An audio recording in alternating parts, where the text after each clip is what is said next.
President of the Flood Board.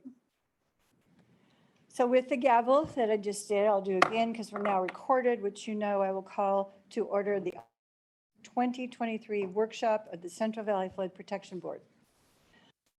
Welcome to our audience in the room. Happy to see you. Welcome to those of you online. We hold these work sessions when we hold them, they're on the second Friday. We don't hold them every second Friday. And then our business meeting is the fourth Friday, except November, December, as you can understand. But we do continue the hybrid format because we have learned through the time that we all had to go hybrid that it's very helpful to folks who don't live close to Sacramento or need to be home for a variety of reasons. It's hard to know how long this workshop will go. We have a 32 slide deck here, so hopefully it goes quickly. I didn't know that. Those are my welcomes. So with that, I'm going to ask our board clerk to call the roll. Mr. Jones. Board Member Ramirez is currently absent. Board Member Grego. Here. Board Member Countryman. Present. Board Member Bosler is absent. Secretary Johnson. I'm here. Good morning. Vice President Valines is absent. President Dolan. I'm here. That's 4 board members. We just have a quorum, so we will continue. We do expect Board Member Ramirez momentarily, and 2 board members, Valines and Bosler, have other obligations and are unable to attend, and they send their regrets. So their homework will be to listen to the tape. So let me just briefly review the agenda. I'm going to make a movement. We have 2 items, and I'm going to take item 4 first and then go to the workshop. Item 4 is public comment. That's a time where people are allowed to provide comments to the board for which we do not respond and we do not discuss. And if anyone wishes to do that, they're going to have a maximum 2-minute limit because of the work that we actually need to do today. And then under what's called board items, we will have the workshop regarding operations branch information as to how we can implement the portions of our resolution that we do want regarding the plan. And that then we will adjourn. It's a challenge for me to predict how long this meeting will go, but I want you to know that unlike our prior president, I do call breaks when I think it's needed or I want it. It's the only way I can say that. So I don't know when it will be, but we've had a pretty long break before we started, so it won't be for a while. And I know we will not take a lunch break because I'm pretty sure we'll be done by allegedly lunchtime. So there we are. There's no closed session today. So with that, we will proceed with the agenda. As I said, I'm going to take the item that's number 4, and it's called public comment. This is non-agenda items only. Is there anyone here in the audience that wanted to say something to the board that is not related to today's agenda? I see no one. Do we have any hands up? We have 1. Yeah. Okay. Would you call the person who has that hand up? We have 1. Yes. So it looks like E. Ambrose has their hand up, so I'm going to allow them to talk. Okay. E. Ambrose, I don't know if you're Mr. or Ms., but you're on and you have 2 minutes. Good morning. I just pushed that to see if there was anybody in that started at 10 over there. I was on early, so never mind the hand up. Oh, all right. Yes, we were a bit delayed because we didn't have a quorum, so I apologize for that. So we've just been in session less than 5 minutes. So thank you for being prompt. Okay, any other hands up? No. Okay, then that takes care of that item. So we're going to go to item 3. This is an information and workshop discussion item, Central Valley Flood Protection Plan resolution regarding operations. So I'm going to have Mr. Wright, our chief engineer, begin with the introduction of presenters. Thank you, President Dolan. Good morning, Michael I Wright. see that you're sitting on the lawyer's side, the way that you're dressed today. Yes. Nice. Good morning. Good morning, Michael Wright, Chief Engineer for the board. This morning's workshop will be provided by Igor Leong, our Operations Branch Chief, as well as Angeles Caliso, our Enforcement Section Chief. And they will be presenting the implementation goals from the operations theme that came out of the resolution of adoption number 2022-29 for the 2022 Central Valley Flood Protection Plan update. Mm.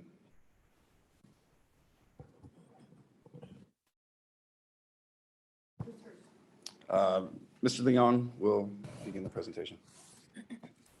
Good morning. Good morning. Thank you. Can we have the presentation put up? Thank you, Mr. Wright, for the Who does that? introduction. Looks like And- Mr. D'Agostino's putting it up. Great. Thanks. Good morning, President Dolan and members of the board. My name is, again, I want to say Board Member Ramirez has joined us. We were going to give you a standing ovation, but that's all you're going to get. Welcome. Well, it happens.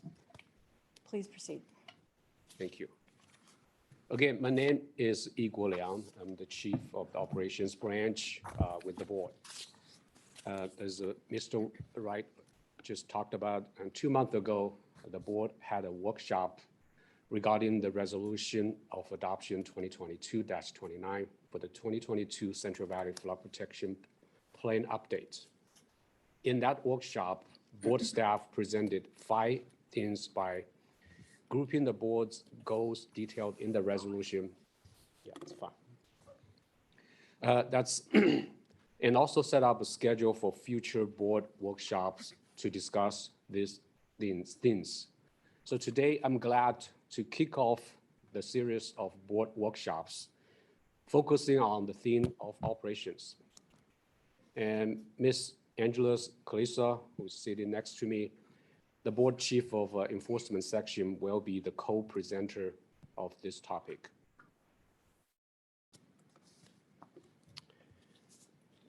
So for the outline of this workshop, I will start with a review of the resolution items.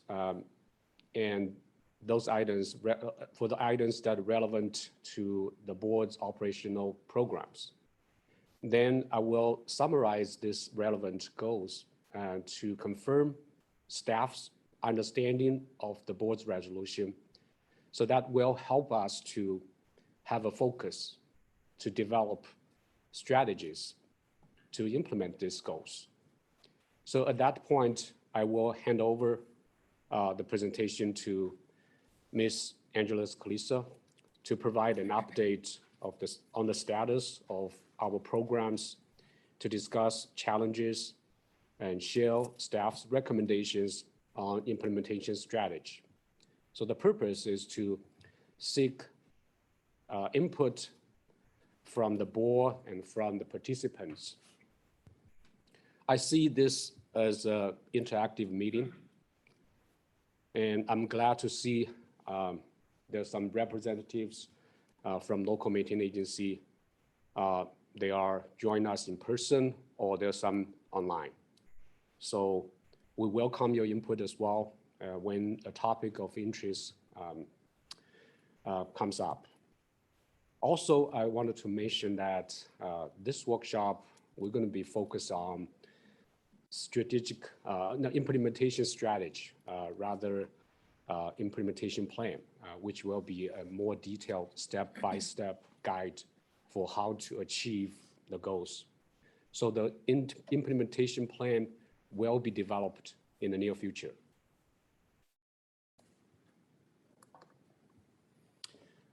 Just a little bit background. If you recall the June workshop, these 5 things were introduced.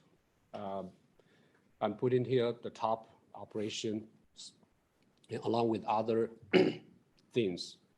Under the operation, there are what I call resolution items by number. So those number 47, 48, and 51 were grouped under operations. However, at the workshop, the June workshop, item number 51 was determined like better suited for strategic planning.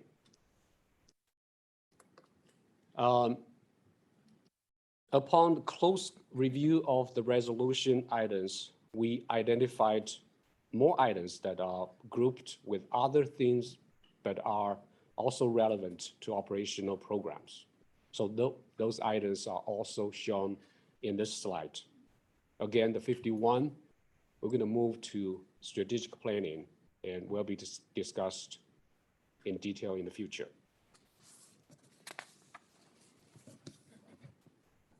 So I will go over each of the items in the next few slides. But before getting into detail of the items, I wanted to just provide an overview of existing operational programs, so that give you a better context to relate to the goals of all the resolution items when we talk about. So under the operations branch, we have 3 programs instituted by the board for regulation purpose: the permitting, inspection, and enforcement. I want to just take a moment at this point in time, just recognize that our permitting manager, inspection manager, and enforcement manager, they're all in this room. Permitting chief Steve Land, and inspection chief Preston Shopbell, and also Miss Angela's Calissa next to me. So how is For that, thank you. And Mr. Shopbill is in the front row, so he wants to talk. So I will let him talk when there's a conversation comes up, but let's move on at this point in time. So those programs, regulatory programs, they work together to make sure to ensure the integrity of flood control system, and to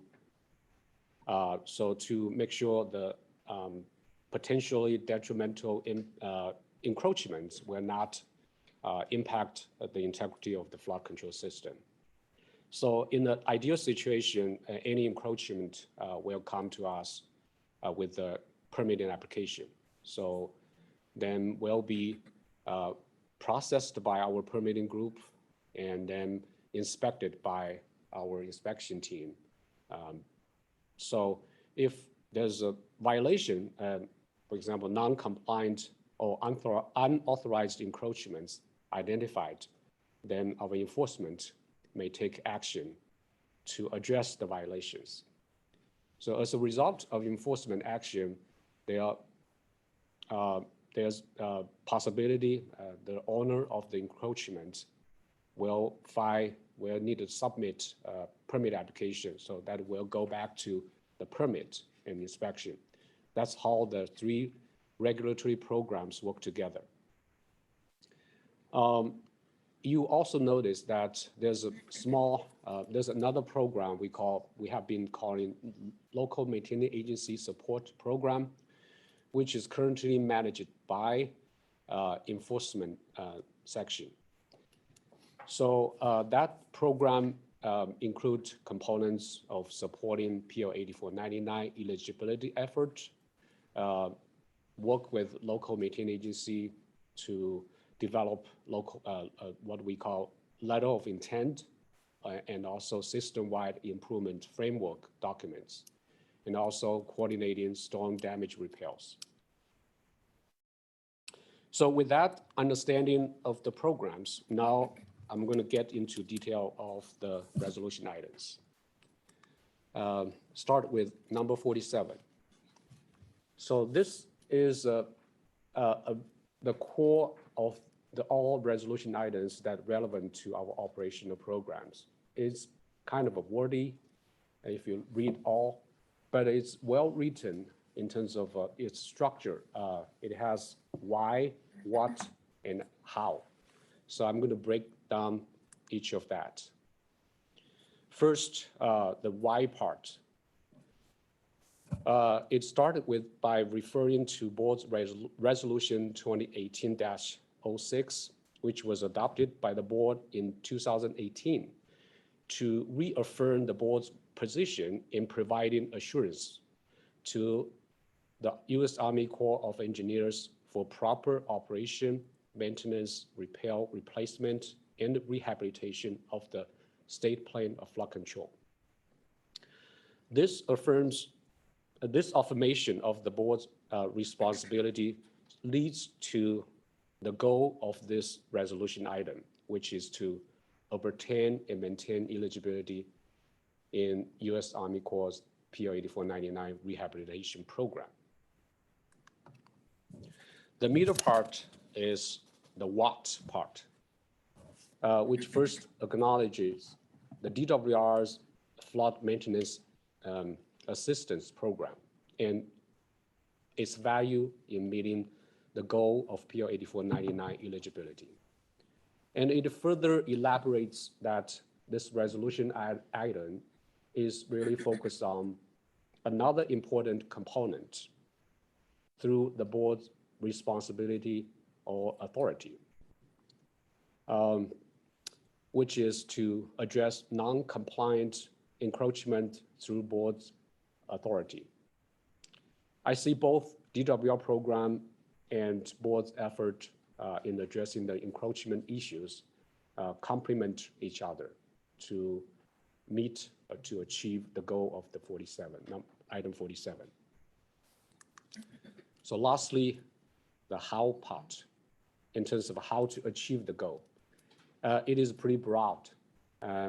Here I underscore that it says pursue all avenues available.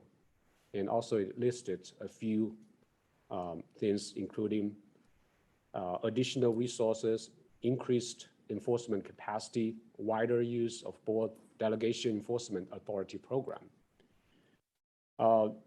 So this item essentially intersects with all existing operational programs and will potentially require expanding current programs capacity, revisiting programs priorities, and potentially add new components or functions to our programs.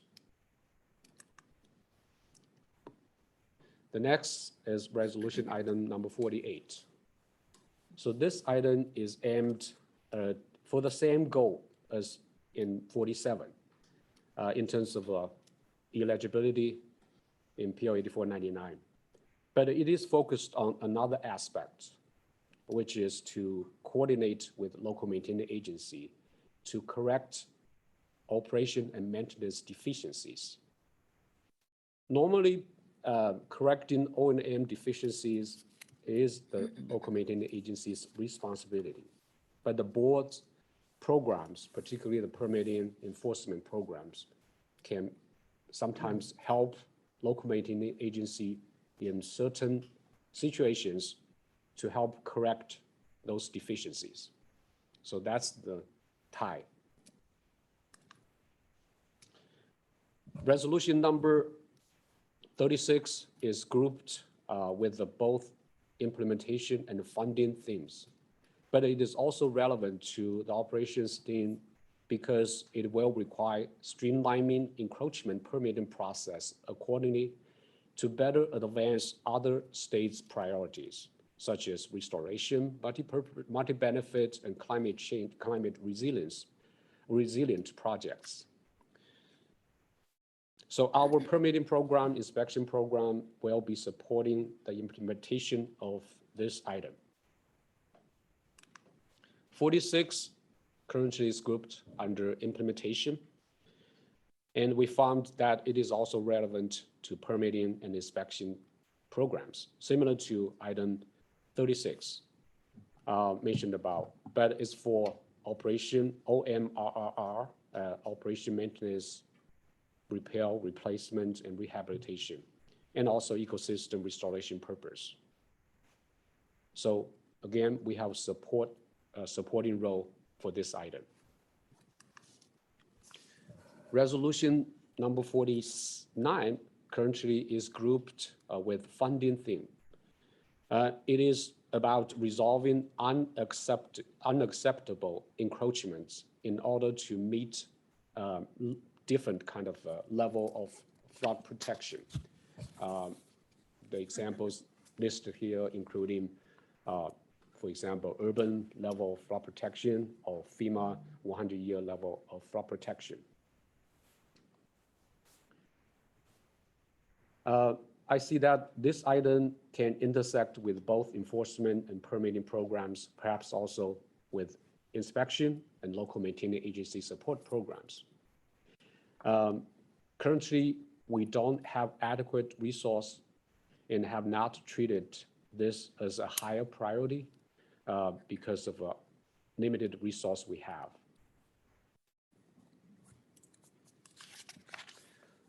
So finally, the resolution item number 51 is grouped with both operations and the strategic planning. So any modifications to SPFC facility will probably have implication on OMRRR. So this, again, as I mentioned before, this item will be better suited for strategic planning, and we will be supporting the implementation of this goal. So with that, I'm going to have a couple of summary slides just to summarize the goals from the above. And the purpose is to confirm staff's understanding of the goal to help us develop a strategy. So we identified what we call primary goal, and also next slide, we can talk about secondary goals.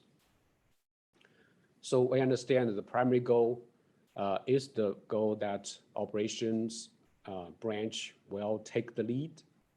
And the goal is to obtain and maintain eligibility in the U.S. Army Corps of Engineers PL 8499 rehabilitation program. So to achieve this goal, we further break it down into kind of 3 more concrete objectives, which are listed here to reduce hazardous, non-compliant, and unacceptable encroachment, and to coordinate with local maintenance agency to correct O&M deficiencies, and also to expand delegation of enforcement authority to local maintenance agency. The secondary goals are the ones that the operations branch will be having supporting role. So as I identified here, to resolve unaccepted items, encroachments to meet appropriate level of flood protection, and support revisions to permit regulations and process for OMRRR activities, and also other initiatives listed there. And also support process refinements to add, remove, or repurpose SPFC facilities.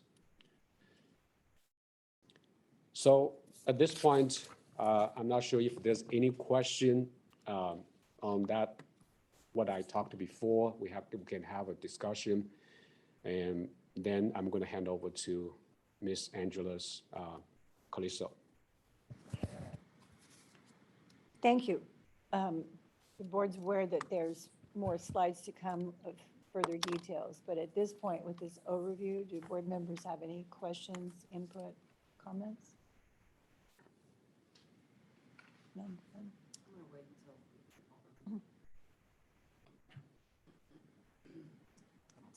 Okay, Mr. Countryman's just doing this.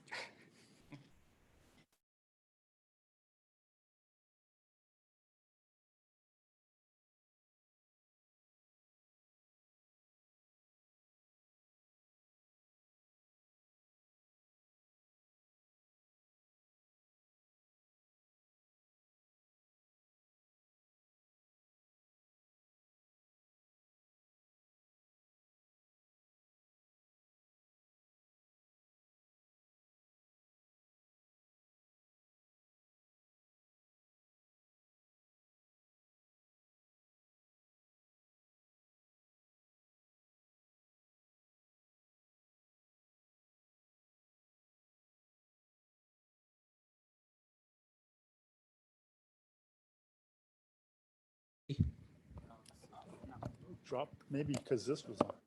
Do it again. Can you help me? Yes. Oh, great. So just have to.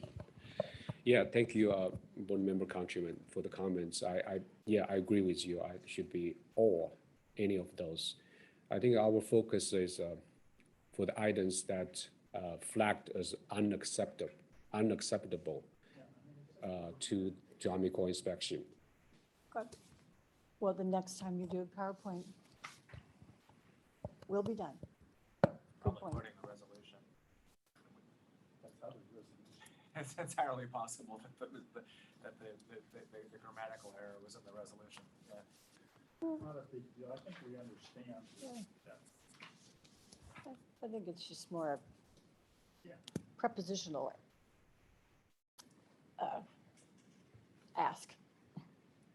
I was wondering if the two of you are going to say anything about the resolution being called wordy. You're sitting there, they're being very kind about that. But I think it's well written. It is well written because the structure is very clear. I read it as like why, what, how. So it's very clear. Thank you. Yes. And Mr. Young, I don't think you were here with the first plan and the first resolution. This one was actually more brief. But the board considers it comprehensive and thorough. We have aspirational goals, and we want to write them out. Okay. Anyone else? Audience? Hands up. Nope. Okay. Please proceed. I think it's going well. Listo.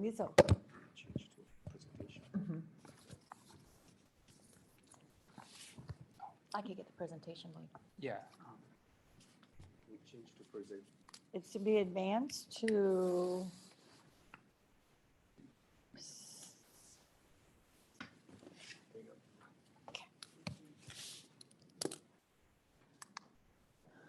Are we to be on 18 now? Correct. See, we're halfway through. Okay, well, good morning, President Dolan, members of the board. Angeles Calizo, thank you, Mr. Leon, for the introduction and the overview. My portion of the presentation will cover, the highlight of how staff is currently implementing the current primary and secondary goals that were covered by Mr. Leon. I will also then summarize the challenges within each of one of those respective programs, and then allow for local maintaining agency input and discussion. I will summarize at that point summarize the presentation, and then complete it with the staff's recommendation on the implementation strategy request board input. I would like to know, Mr. Liang stated earlier, we do have several representatives from the local maintaining agencies that are in attendance, either virtually or here in person, and believe they may want to offer some comments for the board. We appreciate their time and participation. So first, we'll get started with an overview of the Public Law 8499 status and eligibility. So one of the primary goals, as stated, is for the levies to obtain and maintain PL 8499 eligibility. The two images are on the screen, and you have copies of a couple of maps on your hand, and I want to clarify maybe the two different copies. So one of the maps is one of the maps that was included. So they're both broken up by Sacramento and San Joaquin Basin. So that's why there's 2 pages. And then one of them shows sort of all the different status, kind of what you see here on the screen. There's a second version of the map that eliminated all the active systems. So it's just showing you all the inactive system, because that is another portion that we'll be covering later in the presentation. Could you just pause there, please, and allow me to say this? These maps are excellent. And I understand now we have someone on staff who knows about scale and north indicator. So thank you very much. And we have received these today as board members, and I understand there are some copies there that are enlarged, so we could take. But I also was admonished by our chief engineer, Mr. Wright, that these are not static, but they are evolutional as things change. So it's really great to have this, because when you say something like RD whatever, I can now go to the map and get a geographical node. So thanks. No problem. Thank you for that. No, thank you. Okay, so the two images are on the screen. Again, just for, the intent here is to give you some spatial view of sort of where the system distribution and their eligibility are between the two basins. This, again, these were also part of the packet that was distributed to you earlier in the week, or last week, I apologize. So the two images are broken up, Sacramento Basin on the left and then the San Joaquin Basin to the right. So of the 121 levee systems that are depicted there, again, a caveat to that is that the 121 does include the 12 lower San Joaquin levee systems. So out of that, we have 65 systems that are currently active. Those are currently shown in the map in the green coloring and the green colors shading, I guess. And of those 65, my apologies. And of those, we currently have about 50, sorry, of the 65 that we have, there's 51 that are currently approved with a letter of intent that is in the docket. These are depicted in the darker green color there on the screen. And then the remaining 14 are currently active with a successful passing of an inspection by the Corps or were recently constructed projects, right? So they haven't gone through their inspection cycle at this point. So now the 121 systems as well, the second bullet there is 56 are inactive. And that's kind of one of the items that we'll cover in a little more detail here later on. Those are shown in a salmon color there on the screen. There are currently 8 systems that are waiting for approval from the Army Corps of Engineers. We understand that those are at the last step of the approval process at the Corps. They are at headquarters, all 8 of them.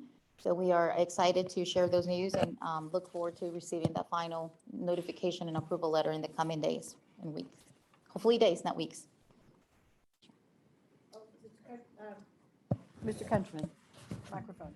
The ones that there's no LOI submitted and they're not eligible, I believe in your monthly updates, you said like 8% of the population falls in that area. And I'm just wondering where that, is there one particular area where there's no LOI and no submittal where the population is more than the others? 8% seemed like a fairly large amount. And I'm just wondering where that might be affected. Yeah, thank you, Mr. Countryman.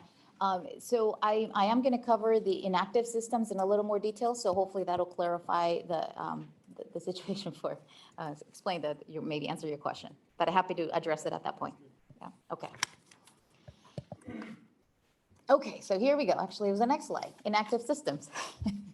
So now here, that's the second version that you have of the maps before you. So again, what we did is we turned off the green coloring on the initial map so that you're able to just more clearly, hopefully, visualize and see those systems that are inactive. Now, these maps do show those systems that also have a letter of intent that's pending. So because technically those are currently inactive. So these next couple of slides, we'll just, we'll go kind of through in more detail of those inactive levee systems. So we broke up the slides into 3 to be able to maybe more easily see the spatial distribution of those systems. So the first 2 slides here are, the first 2 screenshots show the northern Sacramento Basin and then the Sacramento Delta Basin.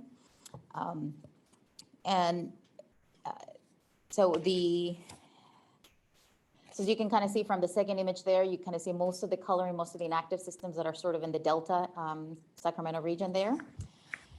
Okay, so now moving on, so continuing with the inactive system. So we do have now the image on the left hand there, it looks like the lower San Joaquin, looks like the lower San Joaquin levee system. So now of those,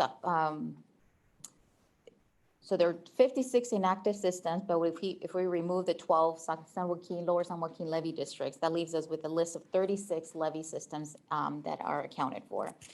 The board packet included a complete list of all those levee systems.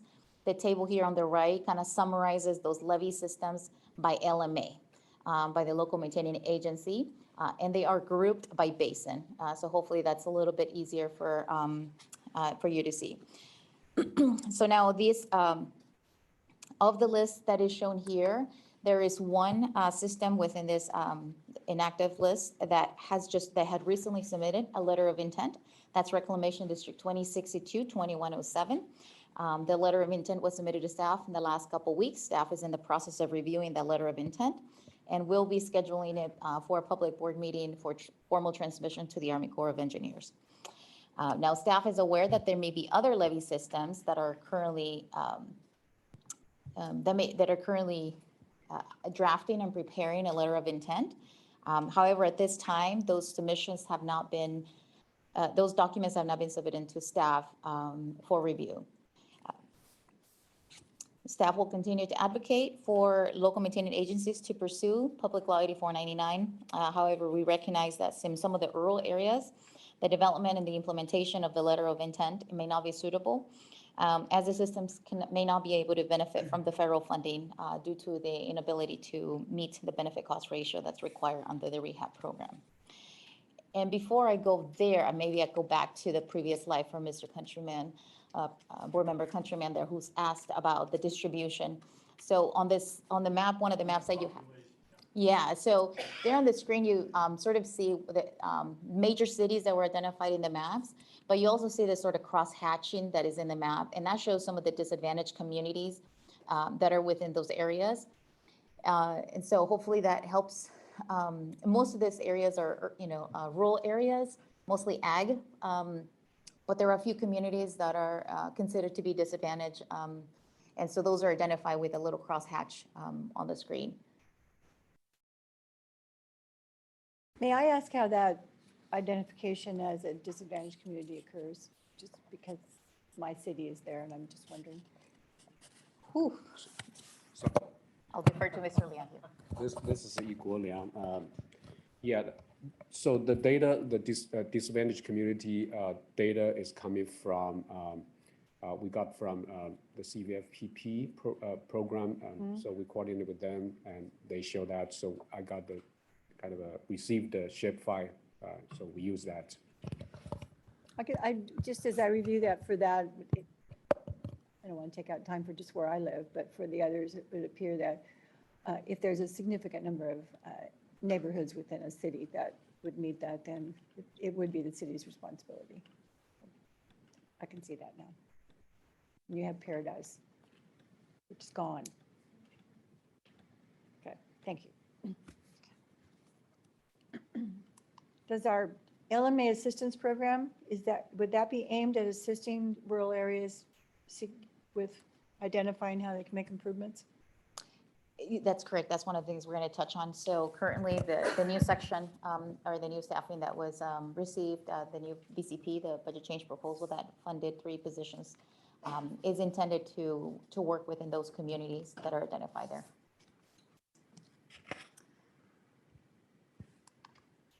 Okay. So now similar to, give me a second, sorry. So the board's enforcement section is responsible for carrying out the board's authority that is granted under the California Water Code sections 8700 through 8709. This section carries out the duties by taking administrative or civil enforcement actions to abate and remedy the issues that are in violation of the board standards. This section consists of one senior engineer that's supported by 5 full-time water resources engineers and an attorney. Currently, this section does have 2 vacancies. That will be 2 vacancies and a council services that are provided by the Department of Water Resources and Office of Council at this point. As Mr. Liang noted during his presentation, the section also has a partially dedicated staff that manage the what we're calling the local maintaining agency assistance program that consists of the Public Law 8499 efforts, rehabilitation, inspections, and letters of intent. The section's priorities include pipes, unauthorized construction, and unauthorized levee excavation. The pipe prioritization program began in late 2019, and it was intended to address aging pipes in the system that pose a risk. Through this program, pipes are categorized and prioritized based on a risk approach. There are approximately 26,000 deficiencies that have been noted through the Corps' cycles of inspections, and about 50% of those are encroachment related. So now an overview of sort of the section's performance over the last 4 years. So from the bottom row on this table there shows sort of the last 4 years, but the bottom row shows the number of cases closed.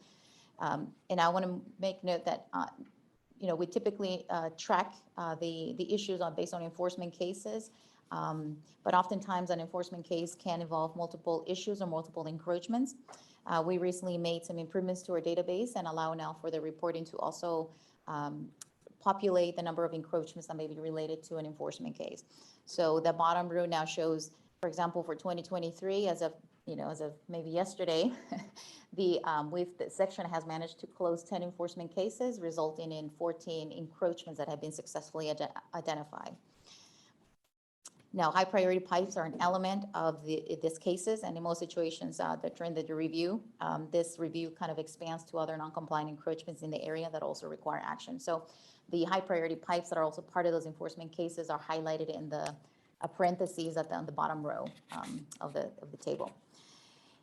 Now, I want to point out and note that this 4-year period is reflected during a challenging time. I think for the nation, we went into a pandemic. We were in a pandemic where all of us went into a remote situation. And even with that, the section did also have about 3/4 of the staffing that was roughly new, had just started with the board. But even during this transition time, the section managed to remain productivity wasn't affected during this period of time. The delays that occurred during the period of time were primarily outside of the staff's control, and they were due to the pandemic or supply chain issues that were that enable or prevented the projects from moving forward.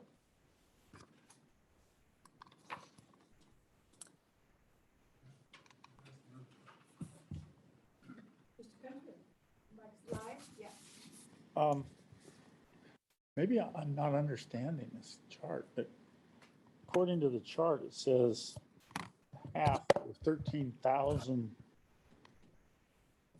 deficiencies. Now, those aren't encroachments, those are just deficiencies. Correct.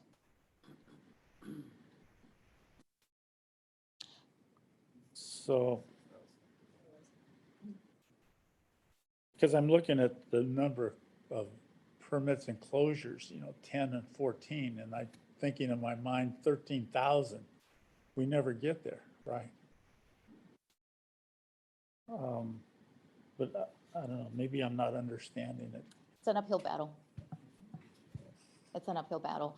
I think what this doesn't reflect is, some of the cases that are reflected and shown here to the board is, while staff's intended to tackle some of those issues and deficiencies that the Corps flags during an inspection, oftentimes the resources get devoted or get sidetracked with unauthorized construction, for example, right? That is one of the priorities, because oftentimes when the unauthorized construction begins, that is oftentimes the ideal opportunity for us to jump in and try to get the issue corrected before it goes too further along.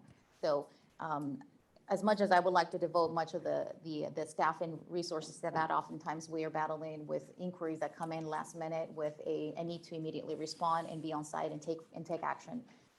And so there is this continuous challenge that we face in trying to make some progress. But again, that's why this section kind of tackles the priorities that are set forth in the section are aimed to tackle the highest risk as we see it. There could be deficiencies, again, 13,000 approximately deficiencies that the Corps flagged.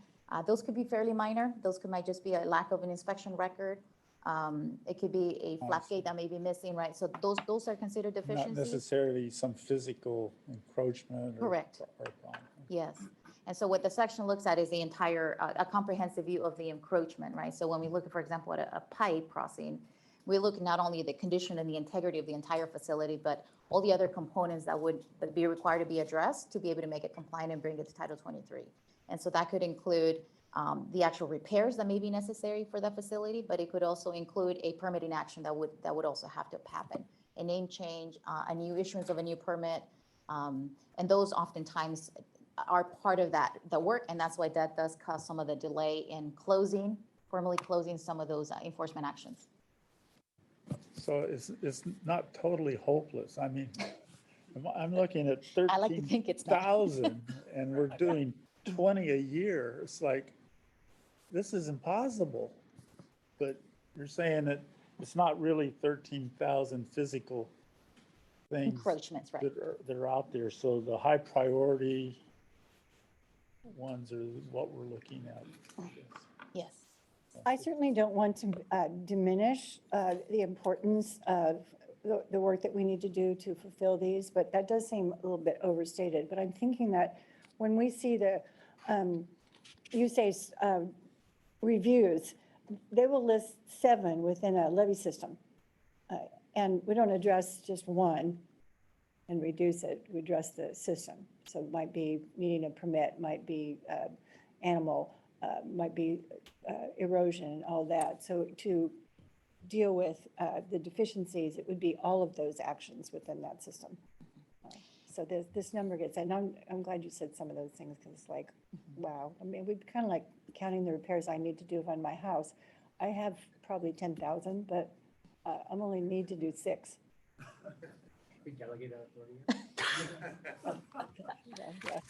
Yeah, there's someone in the household who's supposed to do them, so. You know, it just dawned on me too, the other thing to note is that, again, these are deficiencies, right, that are noted.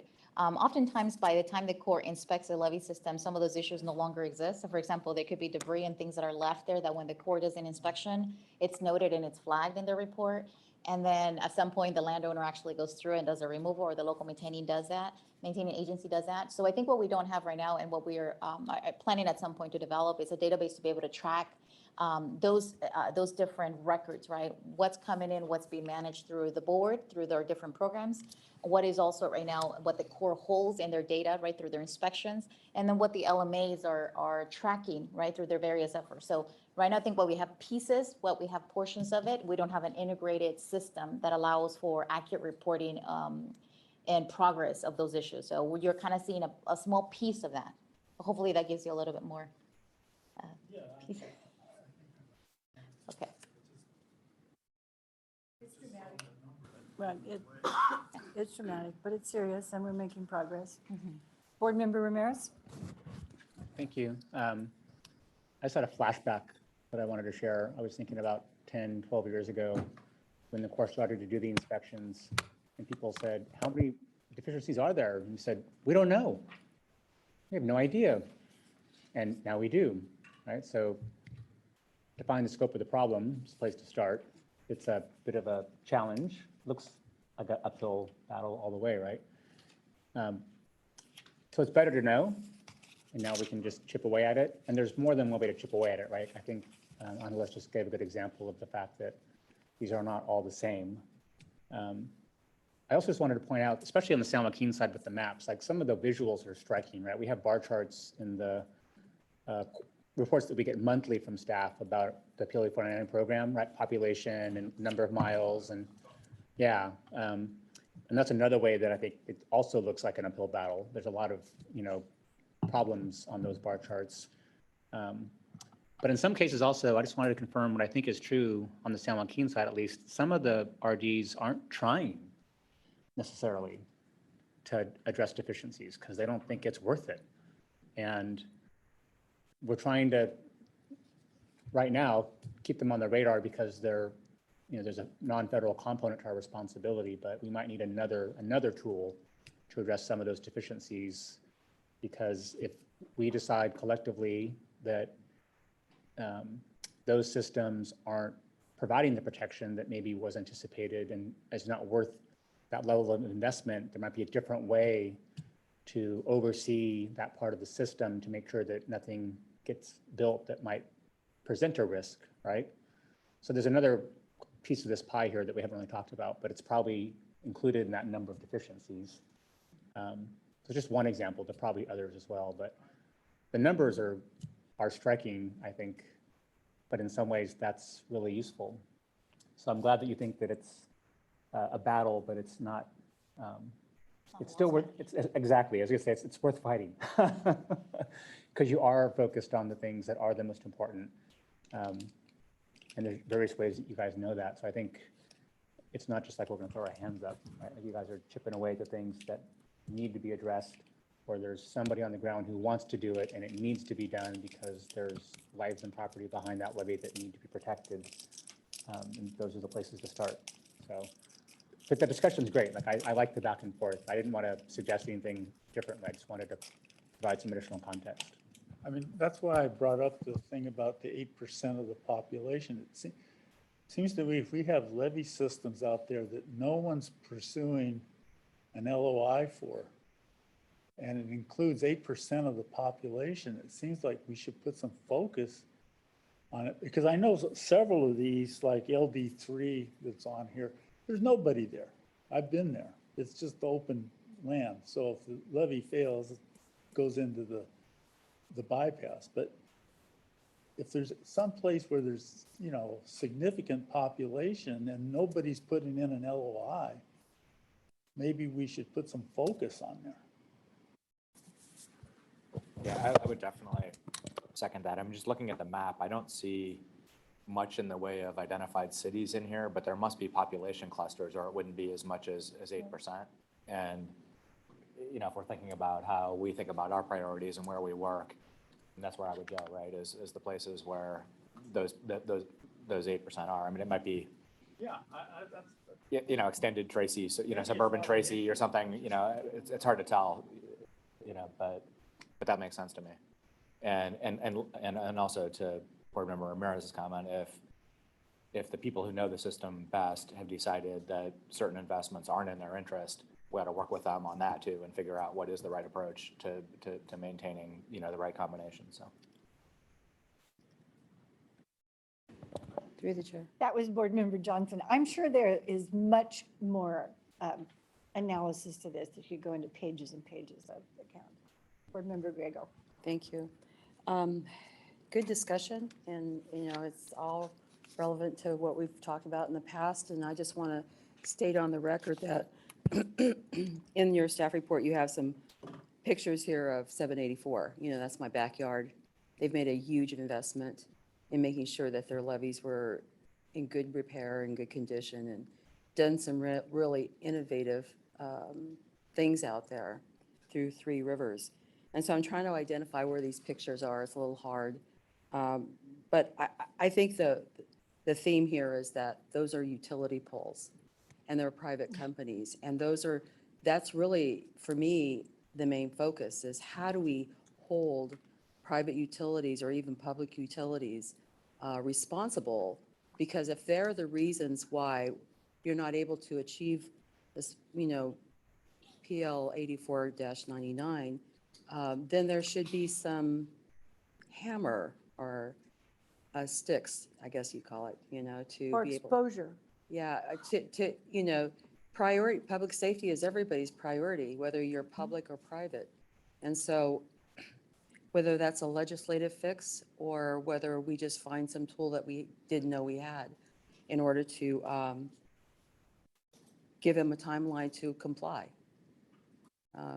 Whatever that is, you know, that's where I see a lot of this problems are at with folks that are inactive, is utilities. Usually we get cooperation from the public utilities based on they have the budget in order to fix it. You know, that's, you know, we can certainly understand that. But for the private utilities, we really need to have an avenue to go down that way. I would agree with Board Member Ramirez in that there are some that just don't see the value of complying, but we really need to focus on the ones that do, and however we can help them through that process. That concludes my comments. Thank you. I'm looking at board members. Anyone in the audience? Any hands up? We do have Michael Sabagian. Mr. Sabagian, good morning. Are you muted? Can you hear me? Now we can. Good morning. Good morning, Board President and board members. I think this is a fantastic discussion and very critical discussion that board has been having. I've been having for last couple of meetings because even though, as it was mentioned, the construction activities typically deals with majority of the encroachments as part of the construction, like we did in the Turlough Basin. The issue, I think, is going to be with the massive number of encroachment that has been identified by the Corps in their inspections and is part of the SWIFTs at this point. A lot of the SWIFTs have been in place for several years now. And, there are a number of DWR programs that are helping the LMAs to deal with the SWIFT issues and try to bring the LMA in full PL 8499 compliance. But there are, in almost all cases, major encroachment issues that are beyond LMA's ability to deal with, and they need board actions to resolve.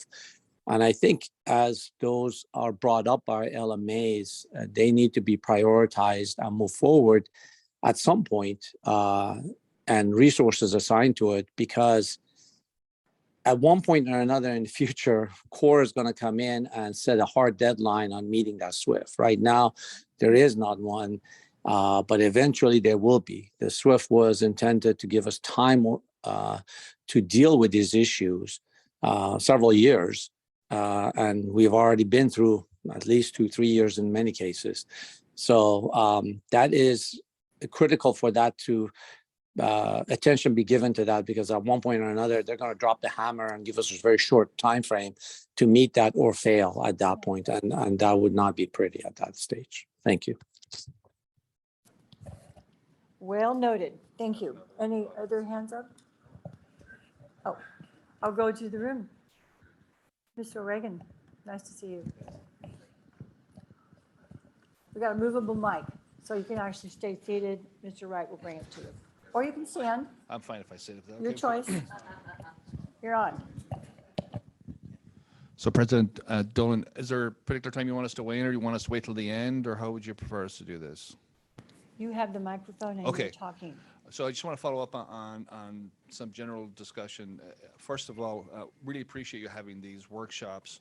Too often we develop the plan and move on to the next plan. We're working on 2027. We forget about what we did. So I know this is a lot of effort to do this, but at a local level, we really appreciate the effort to looking at how do we implement what we just decided we want to do. So thank you for that, first of all. Second of all, as we talk about PL 8499, I think we have to be keeping our eyes on what the Corps is doing. I don't know if there's anybody on the phone from the Corps. And we had a workshop earlier this year about the Corps' movement to change the PL 8499 process and how they determine whether systems are eligible or not. And typically with the Corps processes, those are long processes, but I think it will change how we develop LOIs and how we implement SWIFT. So I think it's really important that we're plugged into that and understanding what they're doing, and so that we can adjust accordingly. We had some workshops with the Corps earlier this year, and it really wasn't clear. I don't think they had figured out about how they would handle with these new procedures on whether or not determining eligibility, how people with existing SWIFTs and LOIs would be handled. And that's very important. Getting back to Mr. Countryman's comments, Joe, some of the areas that don't have LOIs, I think we'll see more of those happening this year as we continue to use FMAP funding to bring those areas along. The one in Chico, for example, they were going to do an LOI this year. There was a snafu with the FMAP funding, but they're going to do it next year instead, so they'll take care of that. And so I think we're moving towards it. And you're right about some of these smaller districts, they probably won't get there, but it won't have a material impact. So those are just some of my initial comments. Thank you. As Mr. Wright told me yesterday when I said I want this map to be everywhere, and he said, please know that it changes as circumstances change. So the map's not static, as helpful as it is. Every month something occurs. Any other hands up here? Good morning, Morning. President Dolan, members of the board. My name's Richard Harriman. I'm an attorney with offices in Chico and Hanford. I've been practicing in the Central Valley for a little over 45 years. I was wanting to make a comment on a couple of things, and I don't mean to impugn staff's thoroughness here, because you got a lot on your plate. But one of the things that struck me as I looked at the staff report and the maps and the like were areas that have not been covered and addressed that I think should be considered in the context of the state plan of flood control. And I'm speaking specifically of the Tulare Basin. My understanding is that your board has jurisdiction over the area south of the Kingsburg Ridge, the Tulare Basin, but I don't see any addressing of that in the plan of flood control. And I'd like to respectfully urge on you, as you're doing your review, that perhaps you identify some targets of opportunity in that basin area with specific references to the designated floodways and the disadvantaged communities that are shown on the staff's map. And I think that the recent flooding down in the Tulare Basin area tells us that the governor's resiliency plan needs to be broad and inclusive and include that area. So I would like to encourage you, as you go through your updating of your implementation of operations, that you look at perhaps developing a more detailed approach in the area that I'm talking about. Specifically, everyone knows Corcoran, you've all seen the news reports, but there are other disadvantaged communities, many of people of color in that area, that have long been overlooked. And it would seem to me as though, in addition to the legitimate legislative direction to enforce your regulations, it would also be useful to bring services to the unserved areas that have just been hit a major blow because of the Tulare Lake experience. And frankly, the experts that I've talked with, both economic, climatological, meteorological, land use planning, this isn't going to be the first time.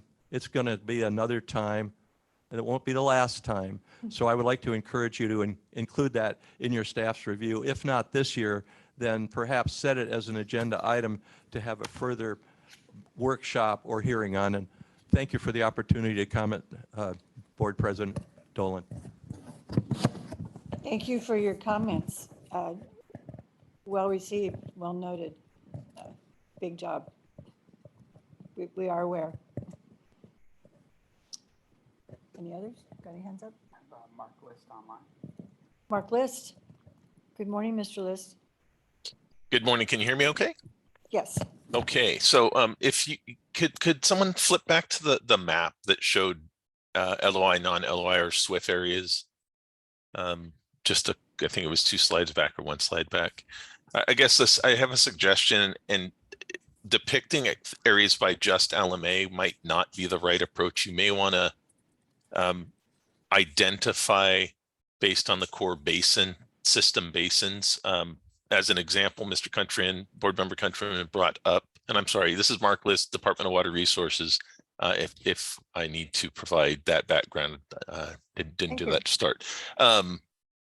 The systems are what we have to base letter of intent and system-wide improvement frameworks on. So Board Member Countryman brought up the LD3 left bank, Sacramento River, Glenn County area that is a big not active. On the listing of LMAs, that same system is the reason DWR does not have an LOI in for Colusa, Sacramento River Colusa bypass area, because it's the same coincident system.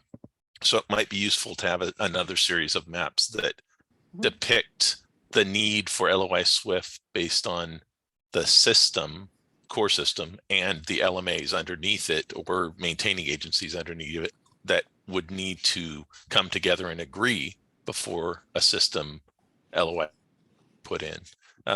That was the only comment for this. I know there are other discussions coming up that either my boss Mitra or myself will be talking to, but good discussion so far. Thank you.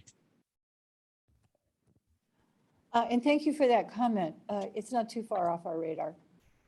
This is a lot of information today, but not it is not comprehensive. But it gives us a place to know and to work. Any other hands up? Nope. Anybody here? All right. Okay.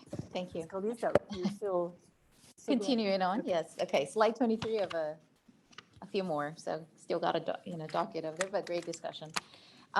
So moving on to the next one. So now the Army Corps inspections does identify various deficiencies in their reports. These items that affect Public Law 8499 eligibility do include encroachments. That's kind of the top row there that's shown on the screen. This is a board responsibility, but the remaining 6 categories that are just below that fall under local maintaining agency's responsibility in operations. These are the same categories that the Department of Water Resources annual report focuses on, and those are the ones that are presented to you at the end of the year. So just wanted to make that link between the two. The Army Corps inspections have increased over the past 4 years. Initially, the Corps was aiming to do a 10% of the levee systems, and now since 2021, they're roughly at 20%. So quite an increase in the volume of inspections that are happening. And so this reoccurring and the volume of inspections that are happening, again, are requiring additional resources, taking resources from existing staff to be able to devote and provide that support to the Corps and to our local maintaining agencies. Now, while the encroachments do remain to be an issue for most systems, and I think that was alluded to in some of the previous comments, I think it's important to know that most of the levee systems have shown improvement since their last inspections. This is typically presented by Mr. Mao during his briefings when those results are presented to you. And so I think it is important to also keep that in mind, that while the issues remain there, the local maintaining agencies are doing their best to try to address some of the deficiencies that are within their area of responsibility and control. Now, we know that some of the local maintaining agencies are using state funding programs, such as the Flood Maintenance Assistance Program, Department Deferred Maintenance Program, and the Storm Damage, the Department of Water Resources Erosion Repairs, that are providing additional resources to the local maintaining agencies to address some of those deficiencies. And while these programs do provide much needed support, the local maintaining agencies continue to face increased costs to their operations and maintenance that simply cannot be fully supported with the existing funding programs. Mr. Countryman. I mean, this is probably a really dumb question, but why do you say encroachments are board responsibility? Why aren't they an LMA responsibility? Addressing encroachments. That's so the correction of encroachments. Typically, these are referred as private use encroachments. These are not drainage pipes that are used for the flood control system. So I think, from purposes of enforcement actions and addressing those issues, deficiencies, we break them up into 2 categories. So there could be drainage pipes that are benefiting and serving the flood control project that are within the local maintaining agencies to operate and maintain. And encroachments, as most of us, as the section board staff considers them, are private encroachments that are for a private use, right? So those are typically associated with a permit or a private beneficiary. And oftentimes those are the ones that are being identified that to correct those issues, it does require the engagement and resolution with a private property owner. And the LMAs don't have that authority at this point to enforce. But they try, right? They go and try to have the encroachment removed, and then they might need the board's help. But when we say board responsibility, that's not how I understand it. This is Igor Liang. So board member Countryman, I think just want to clarify, we're talking about encroachment we're talking addressing encroachment violations. That's board responsibility. And basically that responsibility actually with the permittee.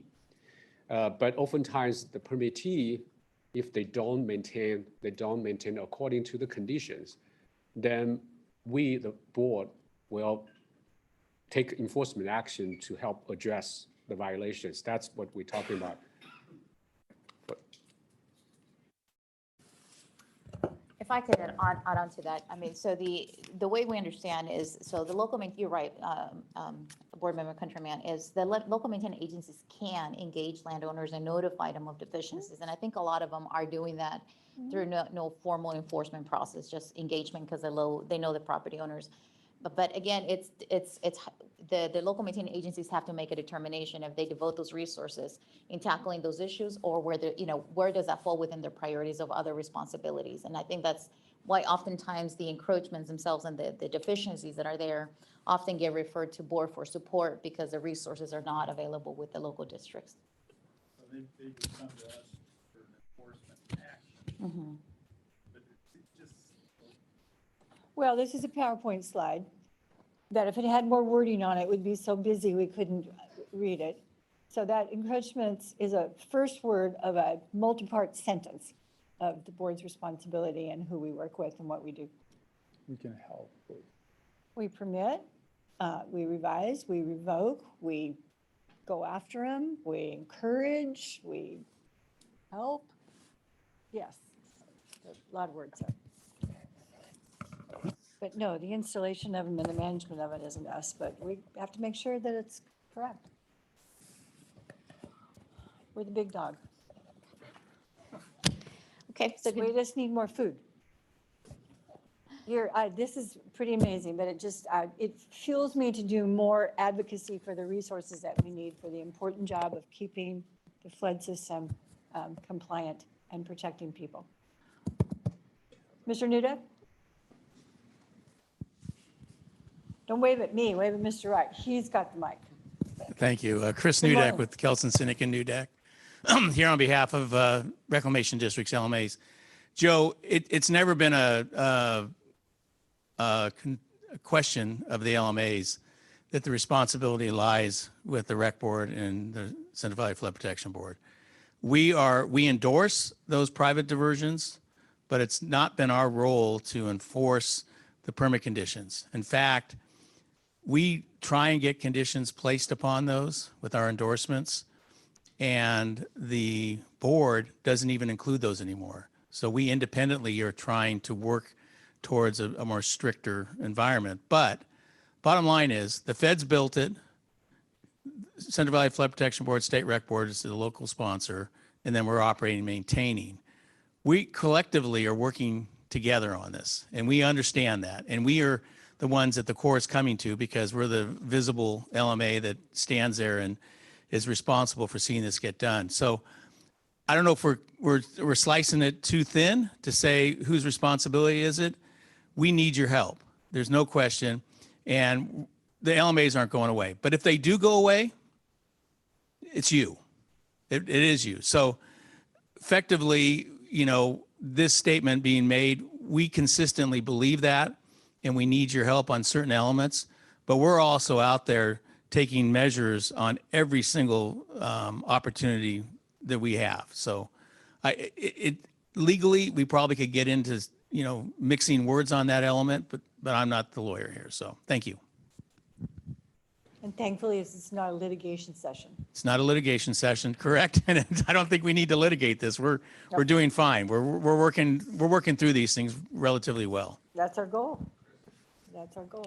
Yeah, thank you for those comments. Mr. President Reagan. Dolan, yes, Barry Regan, KSN. So, often the SSJDD owns the property rights, and you've issued the permit. So often the LMA doesn't really have standing to resolve these issues. We're not a property owner.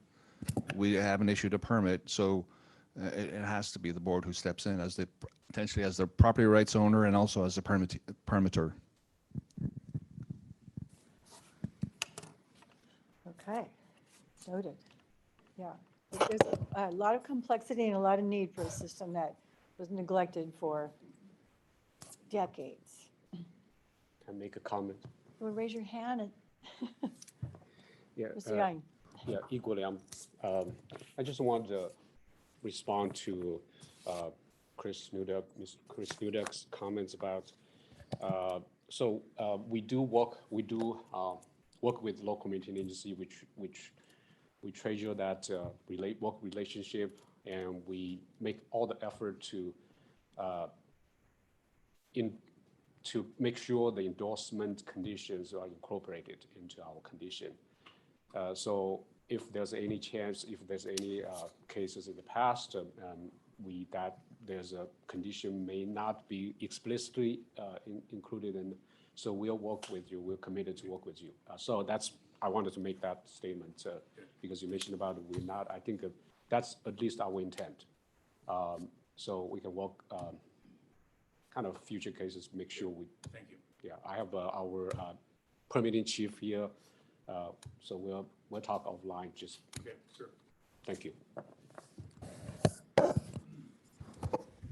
Made a note to ask you to say something, and you did, so thank you. President Mine's Dolan, correct. All right, anyone else? can I follow up on that? Of course. Okay, thank you. Mr. Wright. We do include the LMA conditions as much as we can, but when they go beyond what's enforceable from Title 23 aspect, then we don't include those because we can't include those in a permit where we would try to enforce those conditions, right? That's good clarification.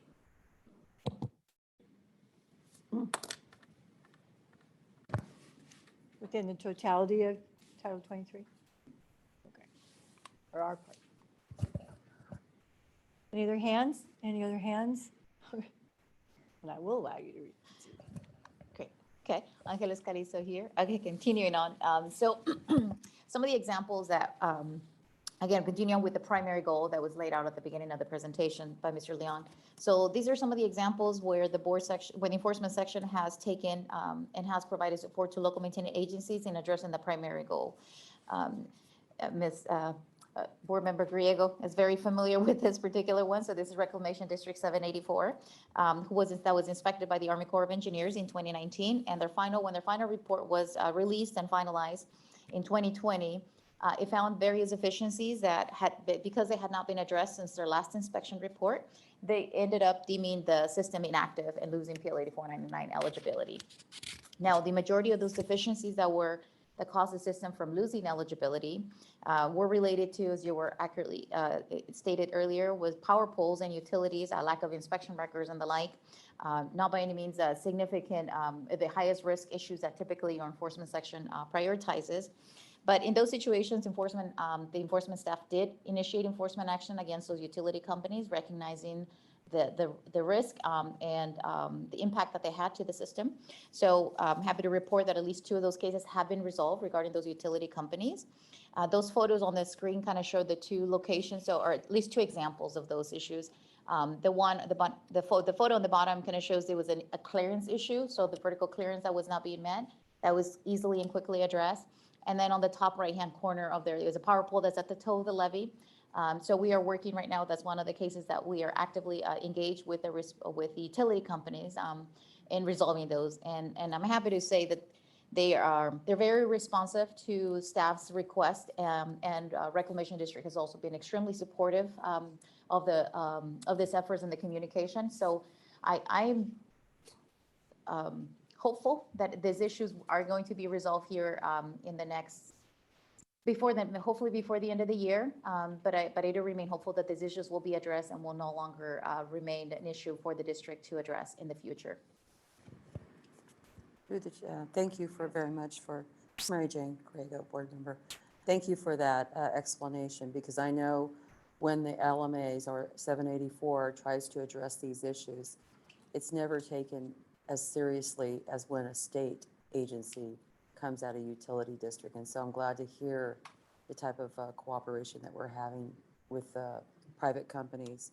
It would be helpful for us to understand also as a board member, when you make that initial contact with utility districts, what is the process? You know, you send a letter, you send 2 letters, you send 3 letters, you give them a timeline.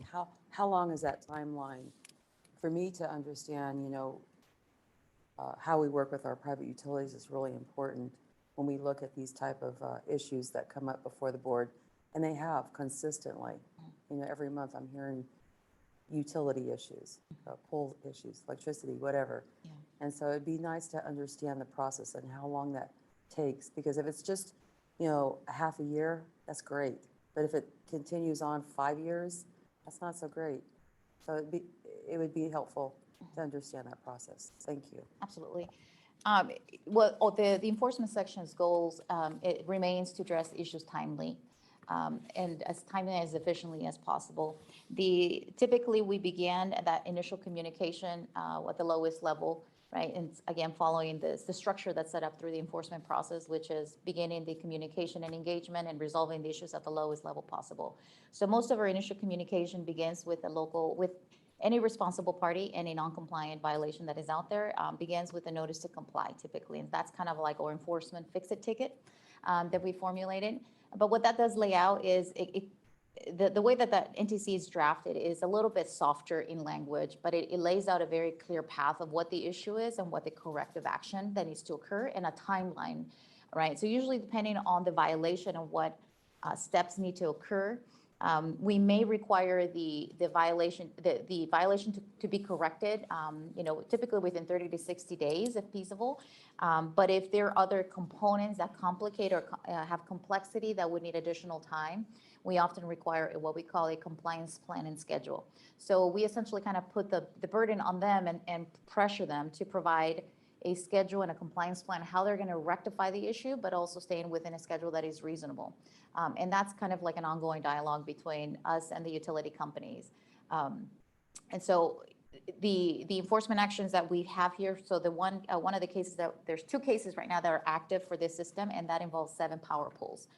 So it is, and in some situations, these are joint use utilities, so it does also require coordination between the respective agencies as well, right? To be able to coordinate, so they can't just make an adjustment on their system without coordinating with the other utility company. So that also kind of complicates it. But we are hopefully, our hope is not to have issues linger for 5 years. I think the section, and I'll give them all the credit because they are persistent and they're diligent and they're staying in contact with those respondents, holding to timelines that we've requested and we require for a response. And then if that response is not being received, we're not seeing progress. And that's where we begin to look at, right, elevating the enforcement action further. And so luckily at this point, we don't see the need to elevate that issue because they have been cooperative and they have been attempting to resolve the issue. I'm hopeful, I really am hopeful that the issue will be resolved within the next year, if not sooner than that. This is Mary Jane Craig again. And I'll tell you an example of what the last project of Three Rivers is on the Hamilton Smartsville.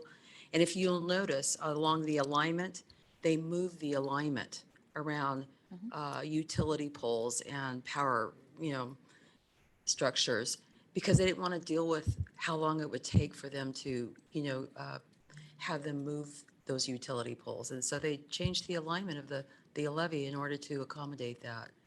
And it just goes to show you that the locals really struggle sometimes, to try to get cooperation. Thank you. Thank you. You have an open card. This is a very big issue, utilities. So, and I don't want to overstep this, but so utilities have a right to be there. They have a landowner interest, they have an easement, and they cherish that. So when you go to move them, you pay for that. And that's why levees move around them. We just completed, or we're in the midst of completing, the Lower San Joaquin, a portion of that on RD-17, a little under $100 million. And we've spent well in excess of $2 million moving poles or moving around poles or elevating poles. We started with PG&E on one high voltage tower going over the river at 300, and we ended at 1 million because we started with the intent that we would pay their cost. Their costs were tripled because of the fires and their labor, and we had to eat that. We started to go down the path with a lawyer, but there was no choice. We had signed an agreement that we would pay their cost. In order for the project to move forward, they had to bring someone in, and all their contracts were with fire folks, and they tripled the cost. So a lot of this seemingly is innocent, but it's not. It's an extraordinary cost. We're almost up to $100,000 per pole. We're $75,000 per pole.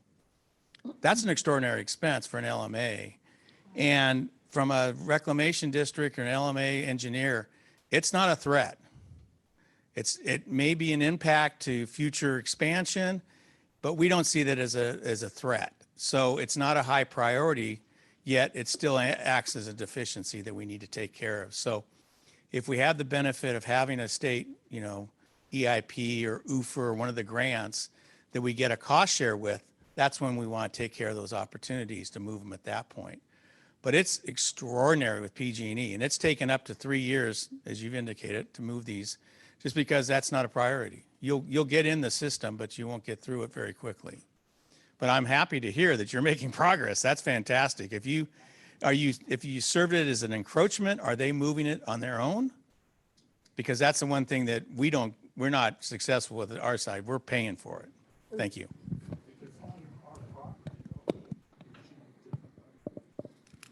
Well, but you still have an easement. They still have an easement and they have a property right.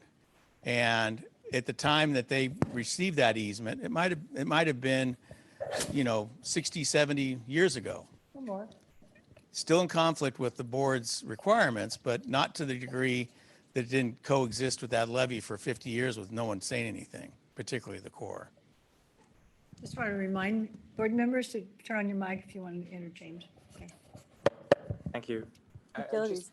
Brian Johnson Johnson. here. Thanks for that. And there were a number of things that you said there that got my attention, but one of them is just spending a lot of money and a lot of time and quite a bit of hassle on things that people don't seem to think is actually much of a priority for flood safety. And that to me is a problem and an opportunity to go back and work with all of our partners, talk to the Corps, talk to LMAs, and recalibrate so that we're spending our money on the stuff that matters the most.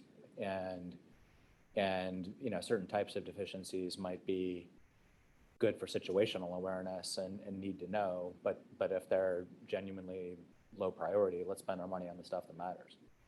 And so I don't know what it takes to recalibrate, but I'd be very interested in making sure that we're optimized for how we're spending our time.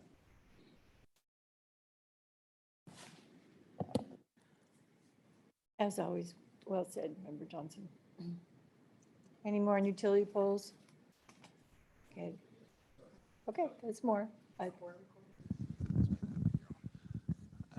Following up Mr. on Reagan. that, Barry Regan, following up on that comment, Mr. Johnson. So the two things there, I think, remediation doesn't mean moving from a PL 8499 standpoint. It can mean permitting, right?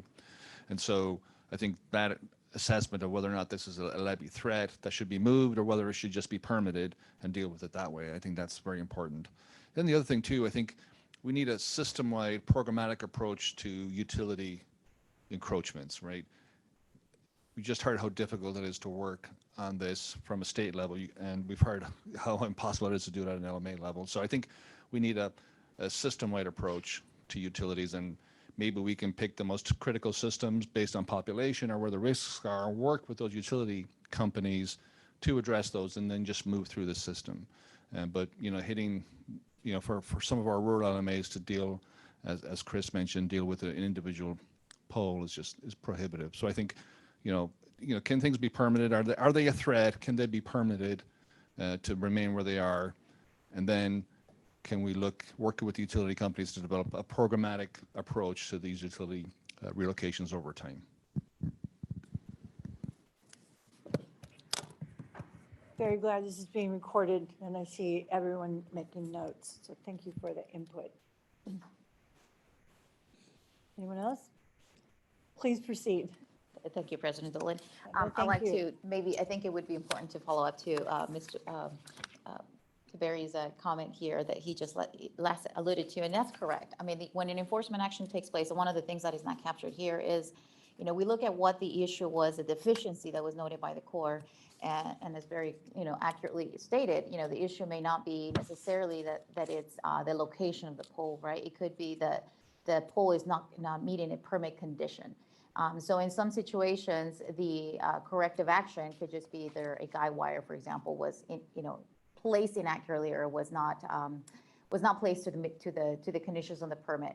So the corrective actions that we identify in the process, in an enforcement action, typically we look at the corrective action is, can the issue be permitted as is, right? So could it be permitted as is? And so it's one big bucket category we put things on.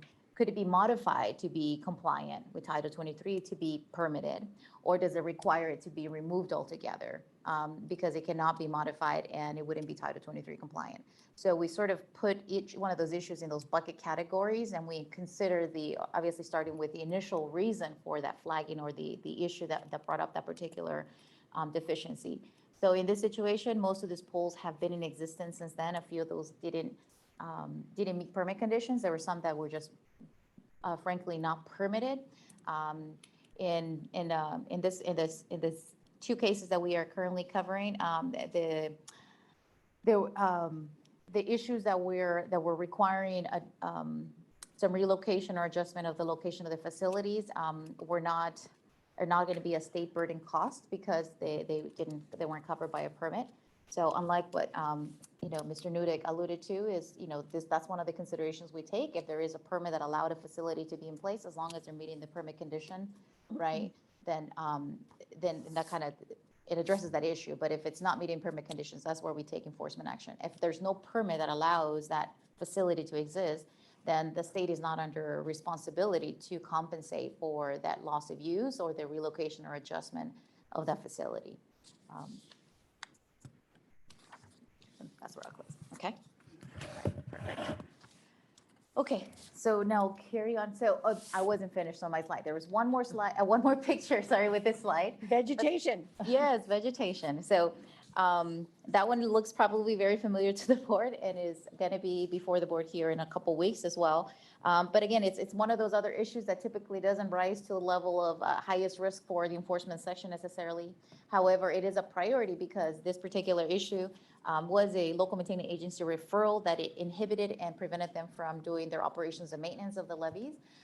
In addition to that, this particular encroachments were flagged by the Army Corps through their recent inspection, and this levee system is inactive under PL 8499.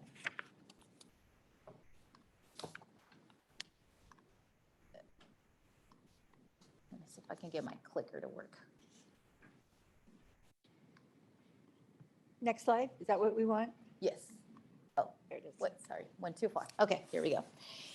So as one of the secondary goals, right? So at the beginning of the presentation, Mr. Leon kind of set the path forward with primary goals, PL 8499, hazardous encroachments.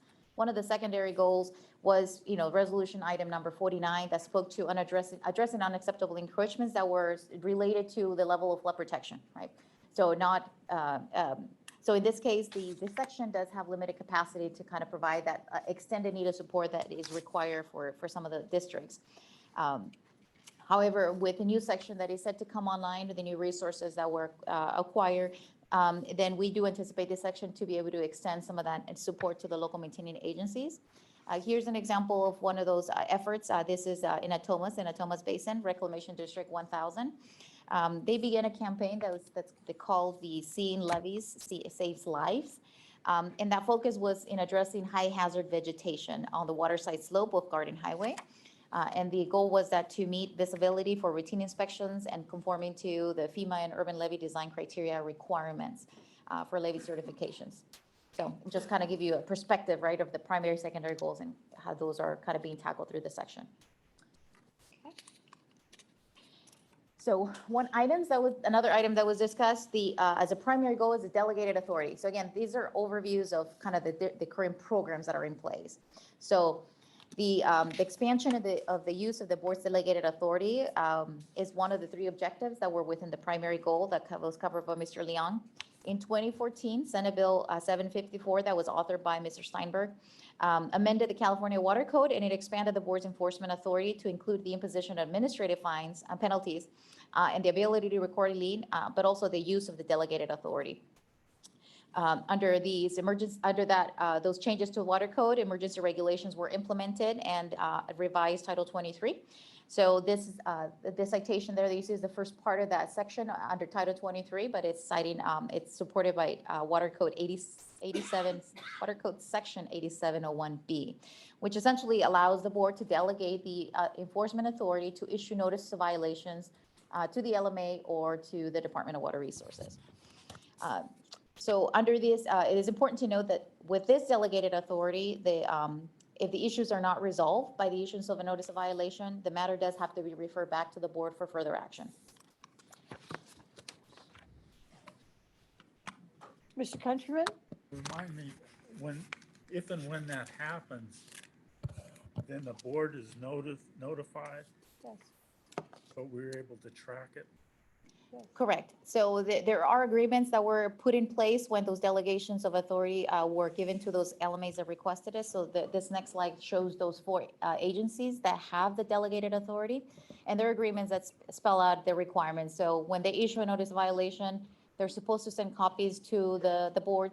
And then if the issue does warrant further action, then they are supposed to communicate that to board staff for further action. Okay, thank you. Let me see if there's any questions on this. We'll take the questions, comments, and things like that. Then we're going to take a break. So, anyone here? There might be some comments after I make my next. Oh, I was just, before we enter the new subject of. Yes, I haven't operation. finished this one. So Oh, you haven't I was finished? going to start on the delegated authority. So Oh, okay. thank you, President Dolan. So if I could just continue. So these are the agencies that do have delegated authority, and that was granted around 2014, 2015 timeframe. As of right now, we don't have any additional requests for the delegated authority that have been submitted to board. We understand that the local maintaining agencies have these agencies have used this authority, and for the most part have found that authority to be useful and effective. San Joaquin County Flood Control and Water Conservation District has indicated that they do have a really high percentage success rate with when they issue those notices to the landowners. This is obviously not a surprise, because it is similar to the experience that board staff has with the issuance of like notices of violations, for example. Typically, the resolution or the issue gets resolved at the early stages, not warranting further action. So those, again, it does appear to be, if they're being implemented, it does appear to be a successful program. Okay, and I can pause here, President Dolan, if you like, for comments. Sorry, I interrupted you. That's okay. Board members, our audience, our virtual. We have two. Mitra Amani? Miss Amani, you're on. Can you hear me? Yes. Yes, hi, my name is Mitra Mami. I'm a flood maintenance and operations branch manager. And I just wanted to kind of give the perspective of our LMA when this was implemented in 2014. At that time, I was not with FMO, actually I was with the board, but my staff, Mark List, was working with the board at that time as a pilot for MA9 in that area. And I think it's helpful for us to give our perspective on that pilot program and how it went. So with that, I think he's online. And Mark, if you could just give the perspective of what we did with this program, how it worked, and the kind of the challenges and the pros and cons. Thank you.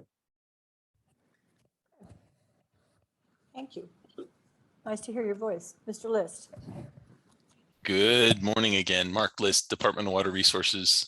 So we did in March of 2014, Department of Water Resources for Maintenance Area 9, and the board signed the agreement to delegate authority under the noted water code section that Angelis Calizo just laid out. Ms. Calizo laid out the Title 23 amendment as well, so 8701B.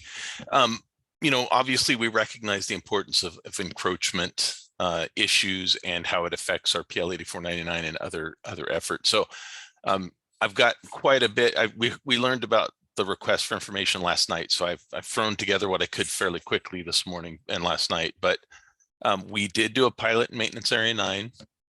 That was the only area DWR decided to do it. Maintenance Area 9, as folks may be aware, is an urban portion, Sacramento and Sacramento County. We had basically laid out a process to look at a specific top to bottom or upstream to downstream section of MA9 in Little Pocket and Big Pocket, 154 APN properties in that area. So quite a few fairly dense property issue. We broke it up into phases for both our own staff work and our interactions with the board. The first phase was 61 properties in total. Of those, 49 properties had encroachment violations, about 104 specific deficiencies that are noted.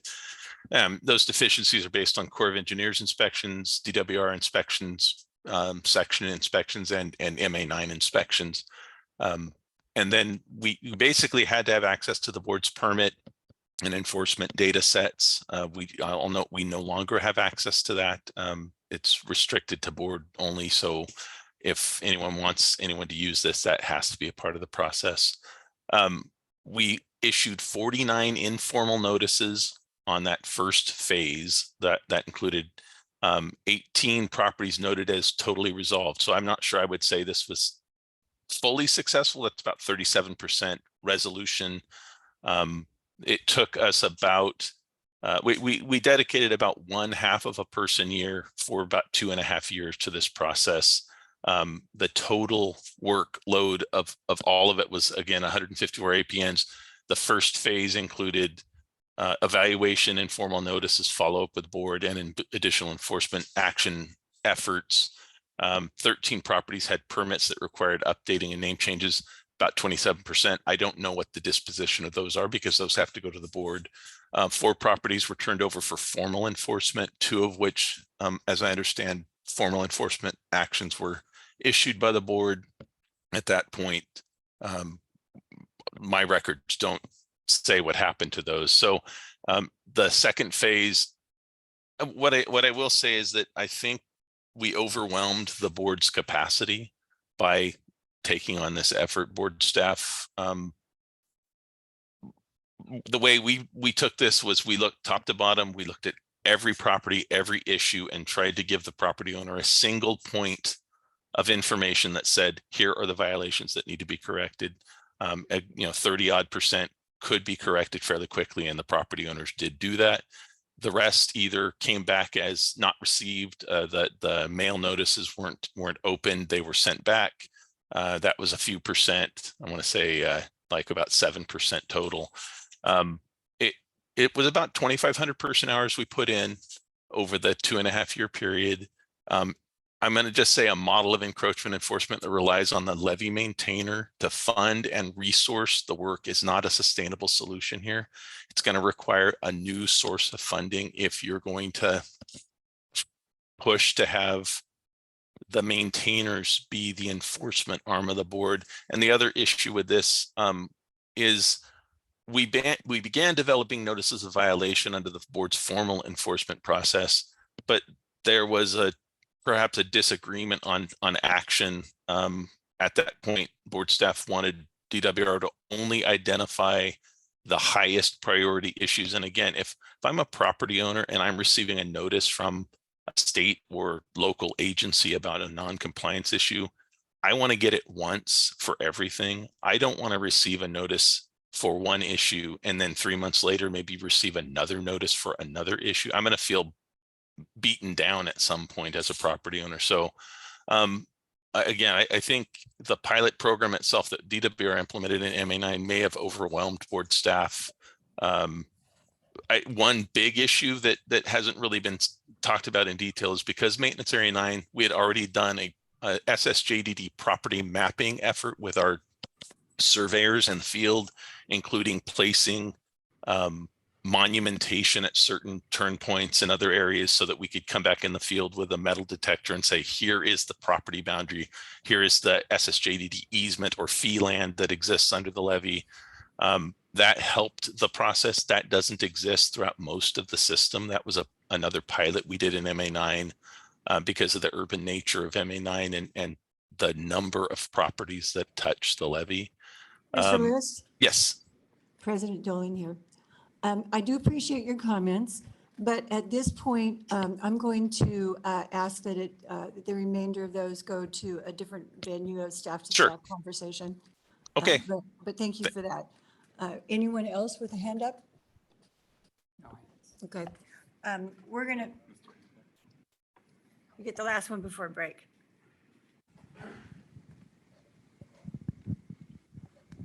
Thank you, President Dolan. Tom Engler, MBK Engineers, here today on behalf of the Central Valley Flood Control Association. I was going to save all of our comments and capture them at the end, but this one's kind of relevant here.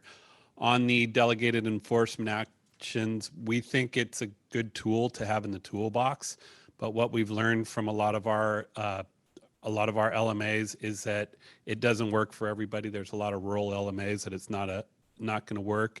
As Mr. List brought up, the real estate that's involved to start a legal proceeding on an encroachment on somebody's property is extensive and very expensive, so funding is critical. But other than that, we do think it's a good tool to have in the toolbox. We just have some issues to work out, and staff's been really good about helping us through those, so I'll keep it short. And that's appreciated. Thank you for your comments. We're going to take a 10-minute break.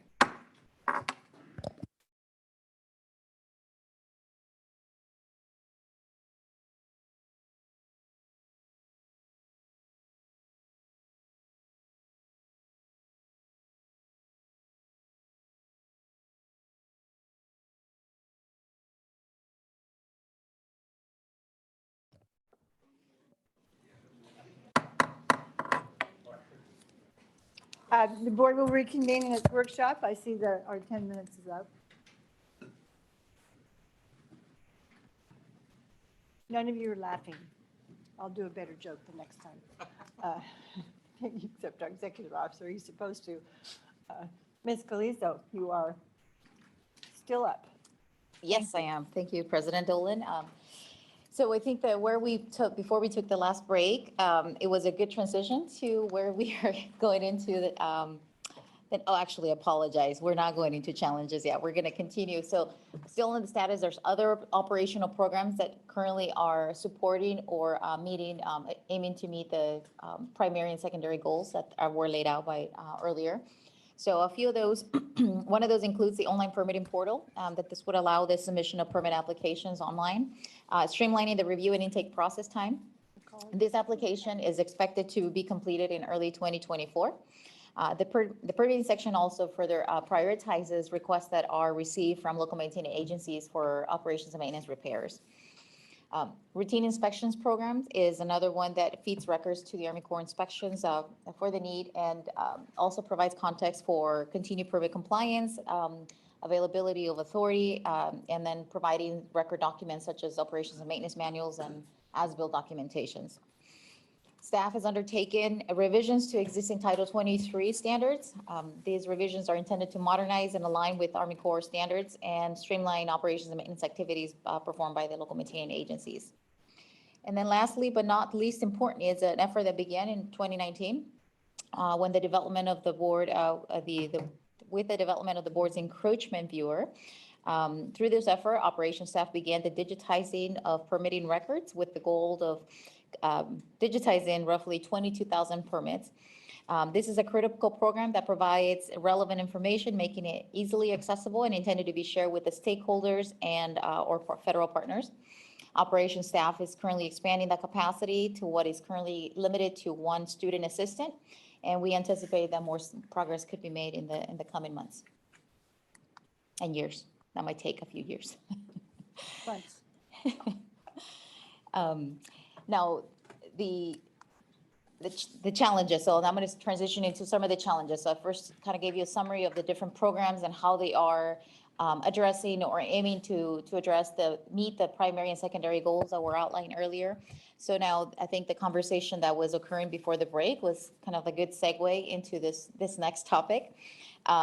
So the challenges. I believe that at this point, this will be a good platform potentially for some of the local maintaining agencies representatives that can provide input and feedback. And then after I cover this, and I'm going to go into the implementation strategy, and that's kind of the last step.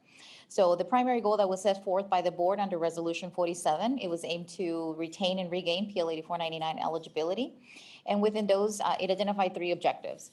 So one of them was reducing hazardous encroachments, coordinating with local maintaining agencies and correcting O&M deficiencies, and the expanded use of delegated authority. So while this list that is before you here on the screen is not exhaustive, it is generally those that are identified and that are within the board's operations branch. Under the PL 8499 realm, the section's capacity currently is limited with staff partially dedicated to the program. Another challenge is the staffing turnover that limits capacity and ability to provide the needed support to the local maintaining agencies. As noted earlier, another consideration may be that some of the current inactive systems that may not benefit from federal funding under the PL 8499 reason for various reasons, including the inability to meet the benefit cost ratio requirement. Furthermore, the frequency of flood events have increased with intensity, and that does deter some of the resources or deviate some of their current resources to facilitate and provide the support needed there, thus taking away progress or limiting progress in the other programs. Encroachments that may also interfere with the local maintaining agency's abilities to adequately address maintenance deficiencies. So that's another component, right? There could be instances and situations where a private encroachment may require some action by staff because it does interfere with the local district's ability to take further action on correct the maintenance deficiency. A secondary objective that was identified was to meet the primary goal was addressing the hazardous encroachments. So current staffing capacity, as noted, is the limited and including the council support. Those continue to be challenged. The enforcement program is set up to provide due process to their respondents. And as a result, this does cause delays in addressing the issue on a timely and often relying on voluntary compliance that can take significant resources. The board's delegated authority is well received, but without necessary funding to support it. It creates an additional burden on LMAs that are already struggling to meet regular operations and maintenance. Water code requirements for the issuance of the notice of violation also can be challenging to meet if the local maintaining agencies don't have the experience or the expertise or the capacity. In addition, local maintaining agencies may also not be proficient in the board's regulatory process to successfully resolve matters without board support.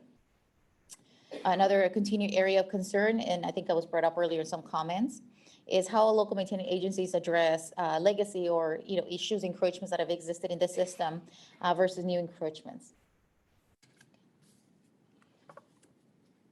So I'll pause there because that was quite a bit and a lot. President Dolan, if you want me to pause before I go into the implementation strategy. If you would like comments on that, good time to pause, so we will, to ask for comments. I wondered how you'd handle this slide. It's got a lot of information in one slide. Any comments, board members? Other than, yep. Okay, don't see anyone. We got a hand up. Mr. Wright's bringing the mic. Mr. Nudek. Okay, I'm going to be rather short, and I'm not going to speak to the specific items, whereas Tom Engler will speak to the specific items and some of the technical aspects. I'm going to simply sit here today and act as a cheerleader for this whole program. I really want to thank the board and its staff, along with the DWR staff, in development of the FMAP program. I haven't been presenting before the board for some time. I haven't seen your lovely faces for a little while. I've had other responsibilities, but at the same time, we've also gone and done a lot of work. So as Annalise had mentioned, of the 13 reclamation districts that we represent in the San Joaquin region, we've got them all to the finish line. Many of them have gotten their LOIs approved. Some are in the midst of getting them approved, and we're in the midst of developing the SWIFTs. They were all woefully behind. And when back in the days when Bill was criticizing us for not doing the work and the FMAP came along, it was a ground savior for us to get those rural districts that otherwise were not moving in advance. Now, mind you, it was between 2017 and 2023. The water wasn't up. We were in a drought. We're not going to flood again. Here we are in 2017, and the water's up, and we don't have active districts, and everyone all of a sudden recognizes the importance of that. So quite honestly, we've been extraordinarily pleased at the momentum that the board has created. We're pleased that we're partners. I have one correction. RD1, which is an easy one to remember, does have an LOI. It was submitted in March of this year. You had it listed as a non-district. So that's the only correction I have. But I'm going to turn this matter over to Tom and then Barry as well Tom has comments from the Central Valley Flood Control Associations, which I'm a member of, that has some of the more technical aspects of our comments. Mr. Nudek, thank you. We love cheerleading, and you don't have to be brief if you're going to cheerlead. RD1 Union Island? Yes, that's correct. This is shown as one of those that's at the headquarters. The LOI is at the headquarters. Did you get approval? Yes, yes, it is. I believe that's one of the ones that's at the headquarters. That's correct. Yes, that's in our grouping. That's correct. And we've been advocating for the general to sign them. We understand that have may other not things be on their entirely desk. correct, but that might be something that's in the process, but nevertheless, we know we're close to the finish line. That's what we've been told. We know Right. they have other things to do. We just think California's number one.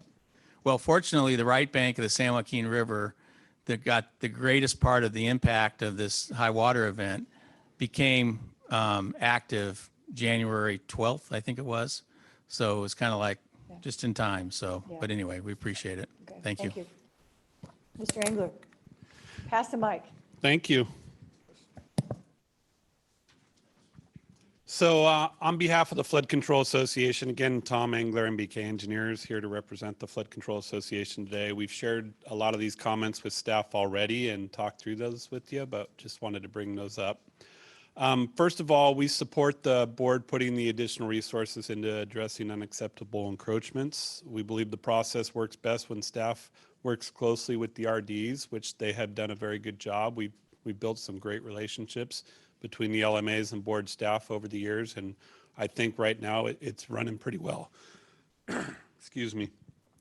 We also support board's delegated authority. As I mentioned earlier, it's a great tool to have in the toolbox where it works. It's just doesn't work in a lot of places yet, but we need to keep that tool in the toolbox and continue to refine it until it does work. And then we also want to make sure that we advocate for a couple things. First, the board working with the larger agencies. This came up earlier, PG&E, Union Pacific Railroad, Caltrans, these bigger state and federal, quasi-federal agencies that have a lot of encroachments in the system that we, the locals, just can't seem to catch any traction with. So if the board could start working with these agencies, one of the examples I'll use is PG&E gas pipes.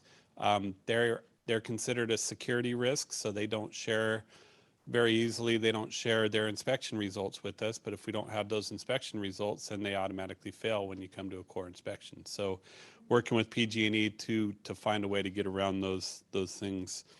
The second one would be the board providing an annual report on the status of encroachment remediation and enforcement that can be attached to our LOIs and SWIFTs. So one of the big issues we run into every year when we have to give updates on our annual progress reports on our LOIs and SWIFTs is what have we done? And so then it's a lot of back and forth with the board, a lot of developing new stuff.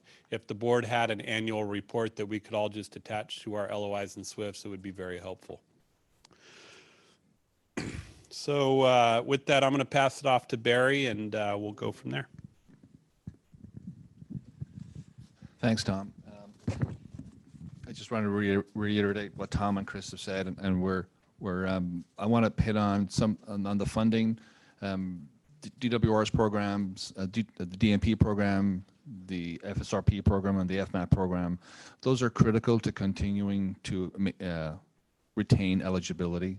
Particularly the FMAP has just been a game changer for our districts. And we understand it's a general fund program. The general fund is under strain right now. So maintaining that program is absolutely critical. Without that program, I think we're going to really struggle to maintain our eligibility. And also the DMP program, DWR has done a fantastic job with that program, and we're hoping that will continue to be funded into the future. I think one of the things we have to work on is aligning the goals of our state funding programs with the eligibility requirements of the Corps. So making sure that what the Corps is saying most likely to cause failure in the next event. Sometimes we roll our eyes when we see some of that stuff, but it is what the Corps is saying. And so we have to make sure that we're aligning our funding with resolving the deficiencies that the Corps has identified as being critical or serious deficiencies, and sometimes that isn't always the case. So continue to work with the board again. Can't tell you how appreciative we are of having these workshops as we look to implement the plan. I think these are critical and this is an important issue. So thank you for your efforts and for the time.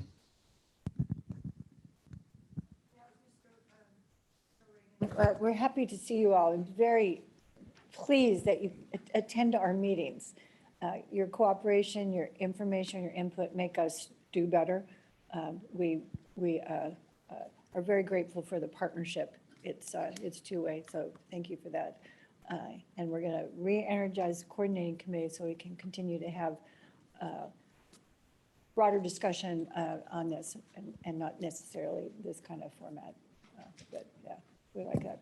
President Dolan, one more thing. Mr. Engler, I yes? almost missed. Thank you. Tom Engler, MBK again. Sorry to come back, but No apology necessary. on the funding, a couple points that I was asked to make is, and we are working with DWR on addressing some of these funding gaps, but one of them is we often get these projects that are too big for FMAP, so they're a little bit larger than we can fix in the 1 year that FMAP allows us to, but they're too small for other DWR funding programs like FSRP or some of these other programs. So there are some areas that we need to find some better sources of funding to address those deficiencies.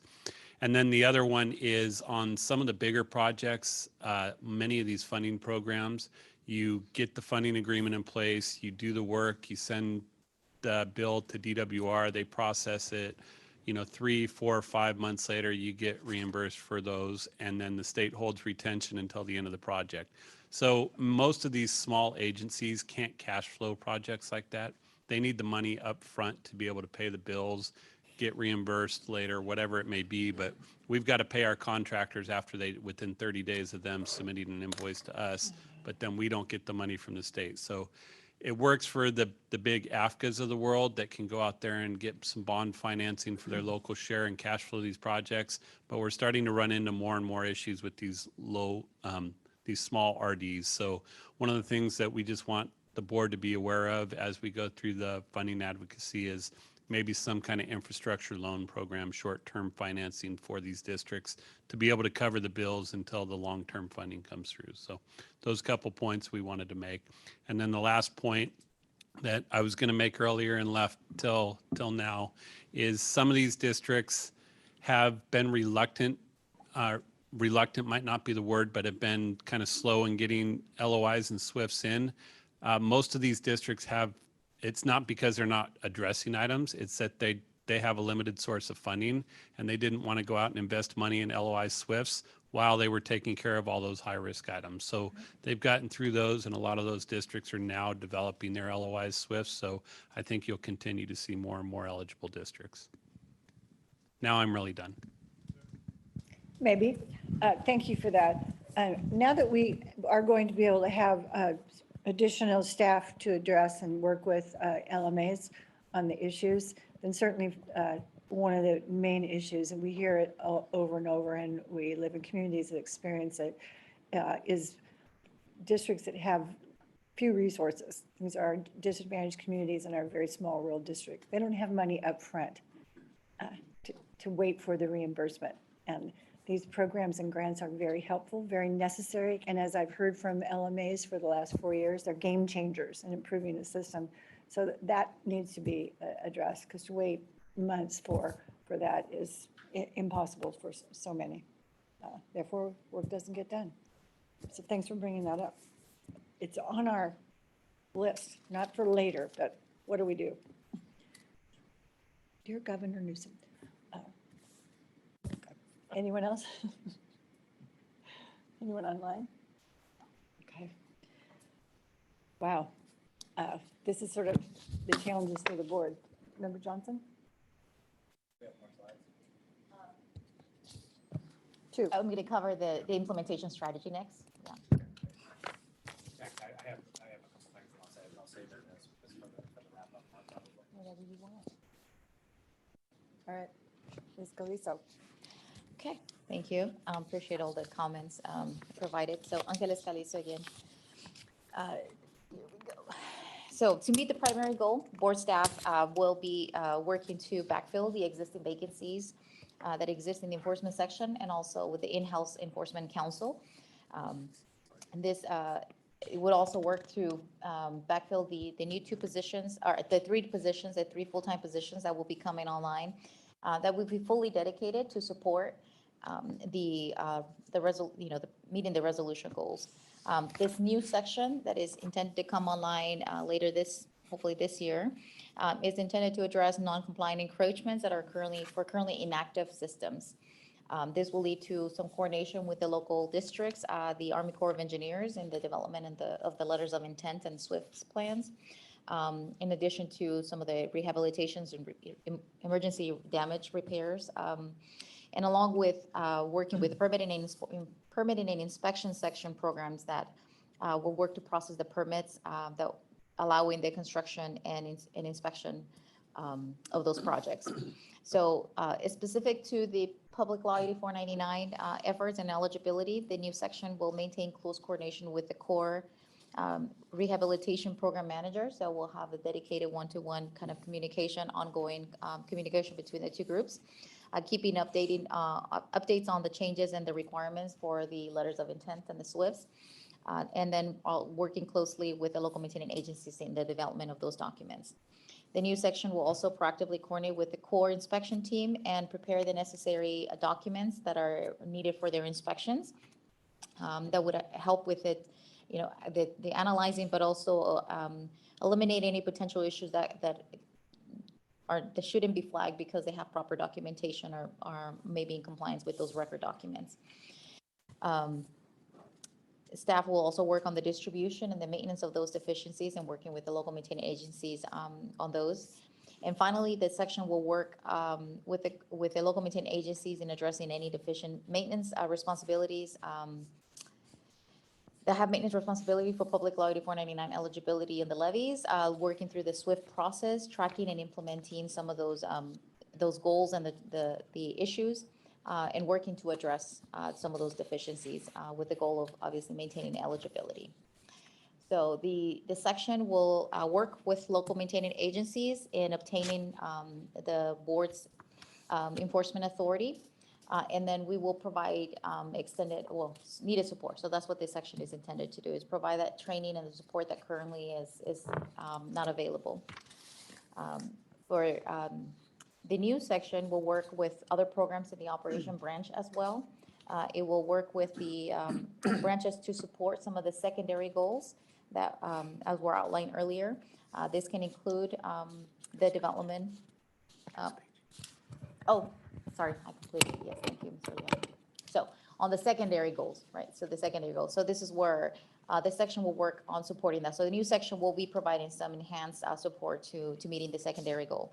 So with that, that would be meeting the development and the completion of the online permitting program, updates to Title 23 regulations, improving some of the processes for the processes and the resolution of encroachments to meet some of the levy certification requirements, and resolutions and modifications to the state plan of flood control. So operations and maintenance requirements and other permitting actions that may need to meet some of those goals. So with that, I conclude my presentation. I'm happy to accept your feedback and guidance on what we presented, and thank you for your time and patience. How nice of you to say that. Thank you for your effort in putting together this presentation and providing it. This workshop was for you, so thanking us for our patience is like saying thanks for doing your job. But thank you for that. Very comprehensive, the memo and the report and the maps. Mr. Zubar, the maps. I'm going to call on Board Member Johnson. I got myself into the queue early. We'll start just by thanking you for the presentation, Ms. Calisa and Mr. Leong. It's really good. And I also appreciate the comments from our guests. All of you had very useful, informative things to say. We appreciate you taking the time to come help us understand these things. At a broad level, I think the the way you laid it out makes sense, and the strategies make sense.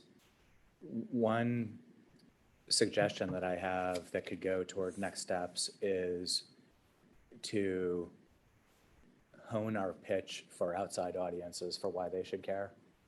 Thinking if we're, imagine us talking to the Department of Finance and the Resources Agency about board staff or DWR programs or funding streams for LMAs, or we're helping the administration make a pitch to the legislature or, to other folks. How do we convey the importance of this to them? And it occurs to me that this presentation is very good at laying it out for insiders who kind of already know why it might matter, but that we have a little bit of work to do to explain why it matters to other folks. And starting even from the way the objectives are articulated. It's, the primary goal was stated as maintaining PL 8499 eligibility. For an outside audience, the primary goal is risk reduction, flood risk reduction, and how this ties to that. And I think back to Joe's, board member Countryman's comments about the stats. The stats are useful, but without context, it's very hard to tell what they mean. You can imagine somebody looking at it and saying, well, if there are 30,000 or 26,000 deficiencies and 13,000 are encroachments, they must not actually matter that much, because otherwise we would have heard about it before. So what are we going to do? And if it's the 270 something priority pipes that really matter, and we're addressing 30 to 50 a year, you say, well, that takes us X number of years. It's still bad. We're just still too slow. But people might think, well, it's not completely unreasonable time. You get this fixed in 5-10 years. And so I think being able to explain to people what happens if we can't increase the pace is pretty important for us to be able to increase the pace and do it. Having examples of how things fail and how people's lives are at risk if we don't fix the encroachments, or examples where we didn't fix it fast enough and then we had a really wet year and there was erosion, and now all of a sudden it costs 10 times as much to fix, and it's an emergency and we have to fix it now. Or the risk that we start losing federal funding because we were too slow, and what, how much funding is that? And the more we can tie it back to particular examples, this was on our list, it didn't get fixed fast enough, now it's 10 times more expensive, that kind of thing, I think is always very helpful. And if you can arm us and help those of us, the insiders here, including our guests, can help arm, other constituents and LMAs to be able to be out there making the case, the better off we'll be making the case from here on out to be able to carry out the strategy that you're describing for us, which I do think makes sense.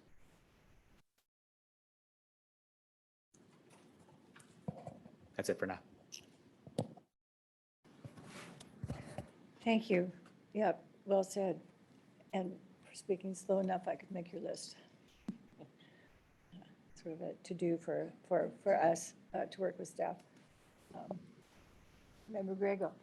Yeah, I just want to kind of underscore what Brian said. I think it's really, this discussion that we've had is really important. And I just want to thank you for your leadership. In regards. That's why I asked you to speak up. Yeah, I know. You wanted me to say it a couple times. Yes, Madam President, I'd like to thank you for your leadership again. But I think this discussion was great. And you know how I feel about this PL 8499. I talk about it all the time, especially as it relates to rural communities and underserved areas. I also want to thank our staff. They did a great job. And normally I would say, was there anything we weren't clear on? But I think you got it, right? I mean, it's all there. The comments between the board and the public was very clear. And I want to thank the public for, the LMAs and RDs and that commented today, because it really led to a very good rounded discussion. And Tom, I like your comments in regards to the finance, because those were real important to note. I know, and and I know that there's been programs that the state has come out with in regards to funding in advance. There has been those programs. And so it's not unique that something like that would occur where you actually give funding out in advance instead of waiting for it to be behind. I know as a business person, if I was just starting today, I couldn't do business with the government because I can't wait that long for my money. When you've been in business for a long time, then you have that financial backing where you can do that. But you kind of have to look at it the same way. And so, and in regards to Board Member Johnson's comments about educating those that need to know, I want to say, Chris is taking the Department of Finance out to look at some of these areas. I think that's really smart, because when they can see it for their own eyes instead of on, paper, they have a kinship to it. They develop a kinship to the projects, and I think that's really smart. And I'm glad you asked me to talk about part of our area. And I think ultimately the state of California is on the hook. The Paterno decision made that decision in Yuba County that if we don't find a solution and the feds are not going to they're not going to, secure it through their insurance product, the state of California is going to pay for it. And so, it's better to spend on the front end than it is on the back end. So that concludes my comments. Thank you. Thank you for that. That's the message of the plan as well. It's just hard to get someone to read 230 pages, so having a elevator speech for that and get in the elevator with someone is really important. Any other board members? Audience? Hands up? We're ready to adjourn? No. Mr. Young, I'm going to get your last name correct one of these days. And I know it doesn't bother you, but it bothers me. So I'm calling on you. Again, Yi-Guo Liang, board staff. I just wanted to first thank you all, board members, and also participants for your comments, for your input. I know this is recorded, so we're going to go back. We took notes, and also we're going to go back, review, and to summarize and come back to address all the comments.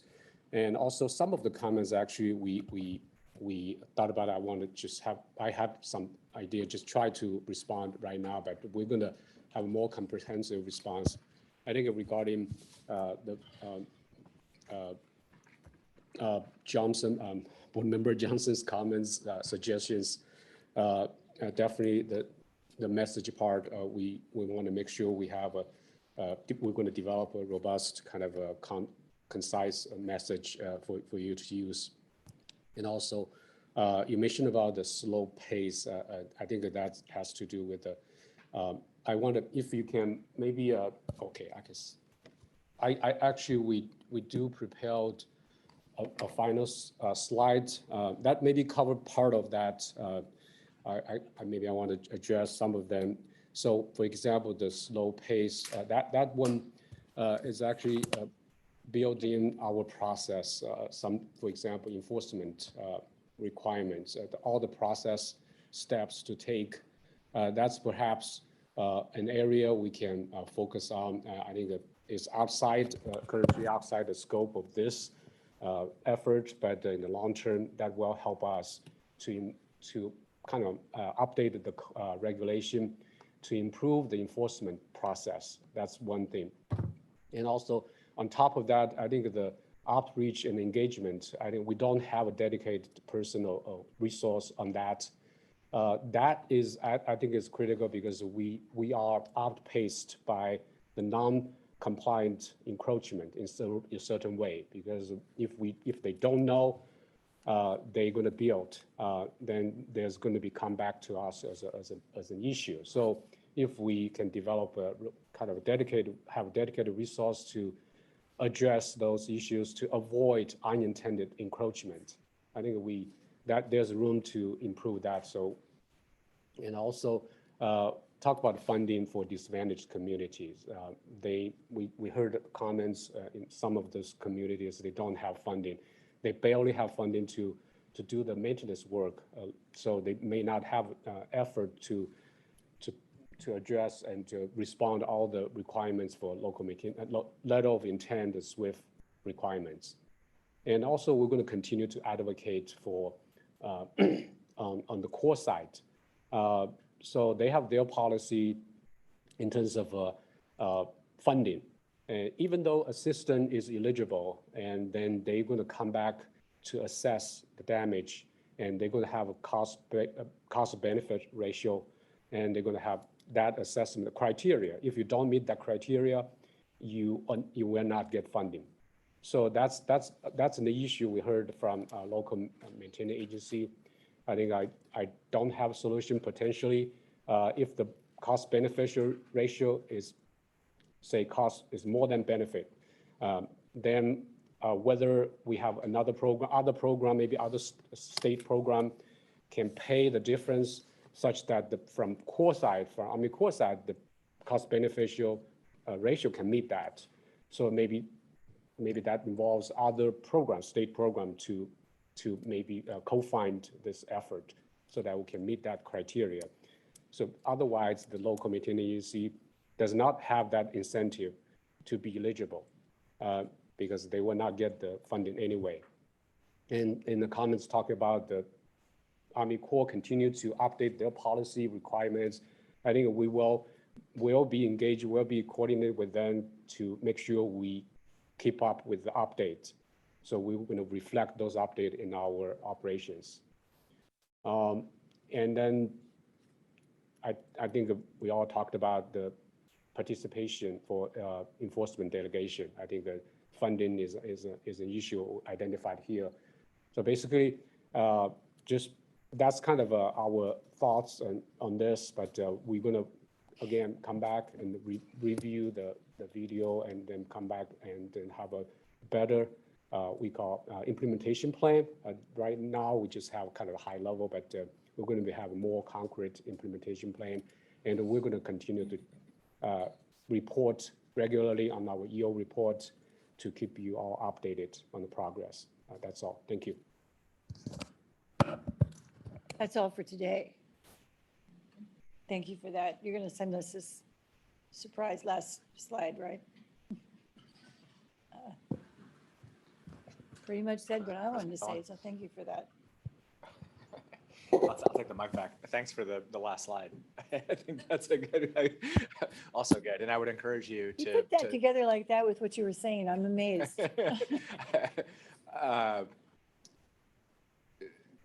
Nice work anticipating the shape of the discussion. I would encourage you also to look back at all of our notes from the suggestions from our guest today. Yep. I don't have incredibly great notes, but there were a couple things in there that I think could go on here. Like, is there a way to deal with some of the repeat players in a programmatic way? PG&E, Railroad, Caltrans, those types. I chuckled a little bit just hearing that list.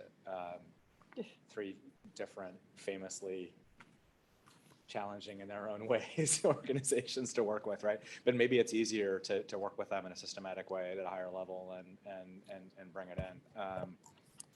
And then also, second thing is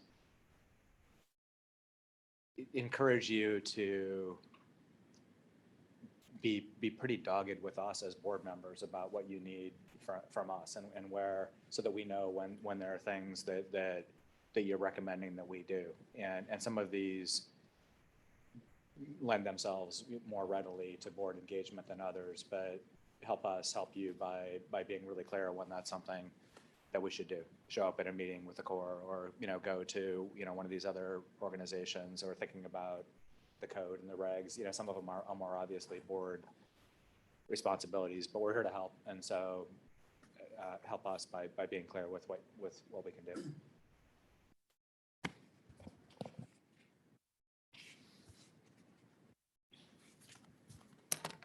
That's why I ask everyone to make updates. Part of that is to let us know what you need from us. Right there. board members, staff, audience, online. Thank you, everyone. My brain's full, and I think we're more energized to implement, advocate, and find the resources that we need. Workshop is adjourned.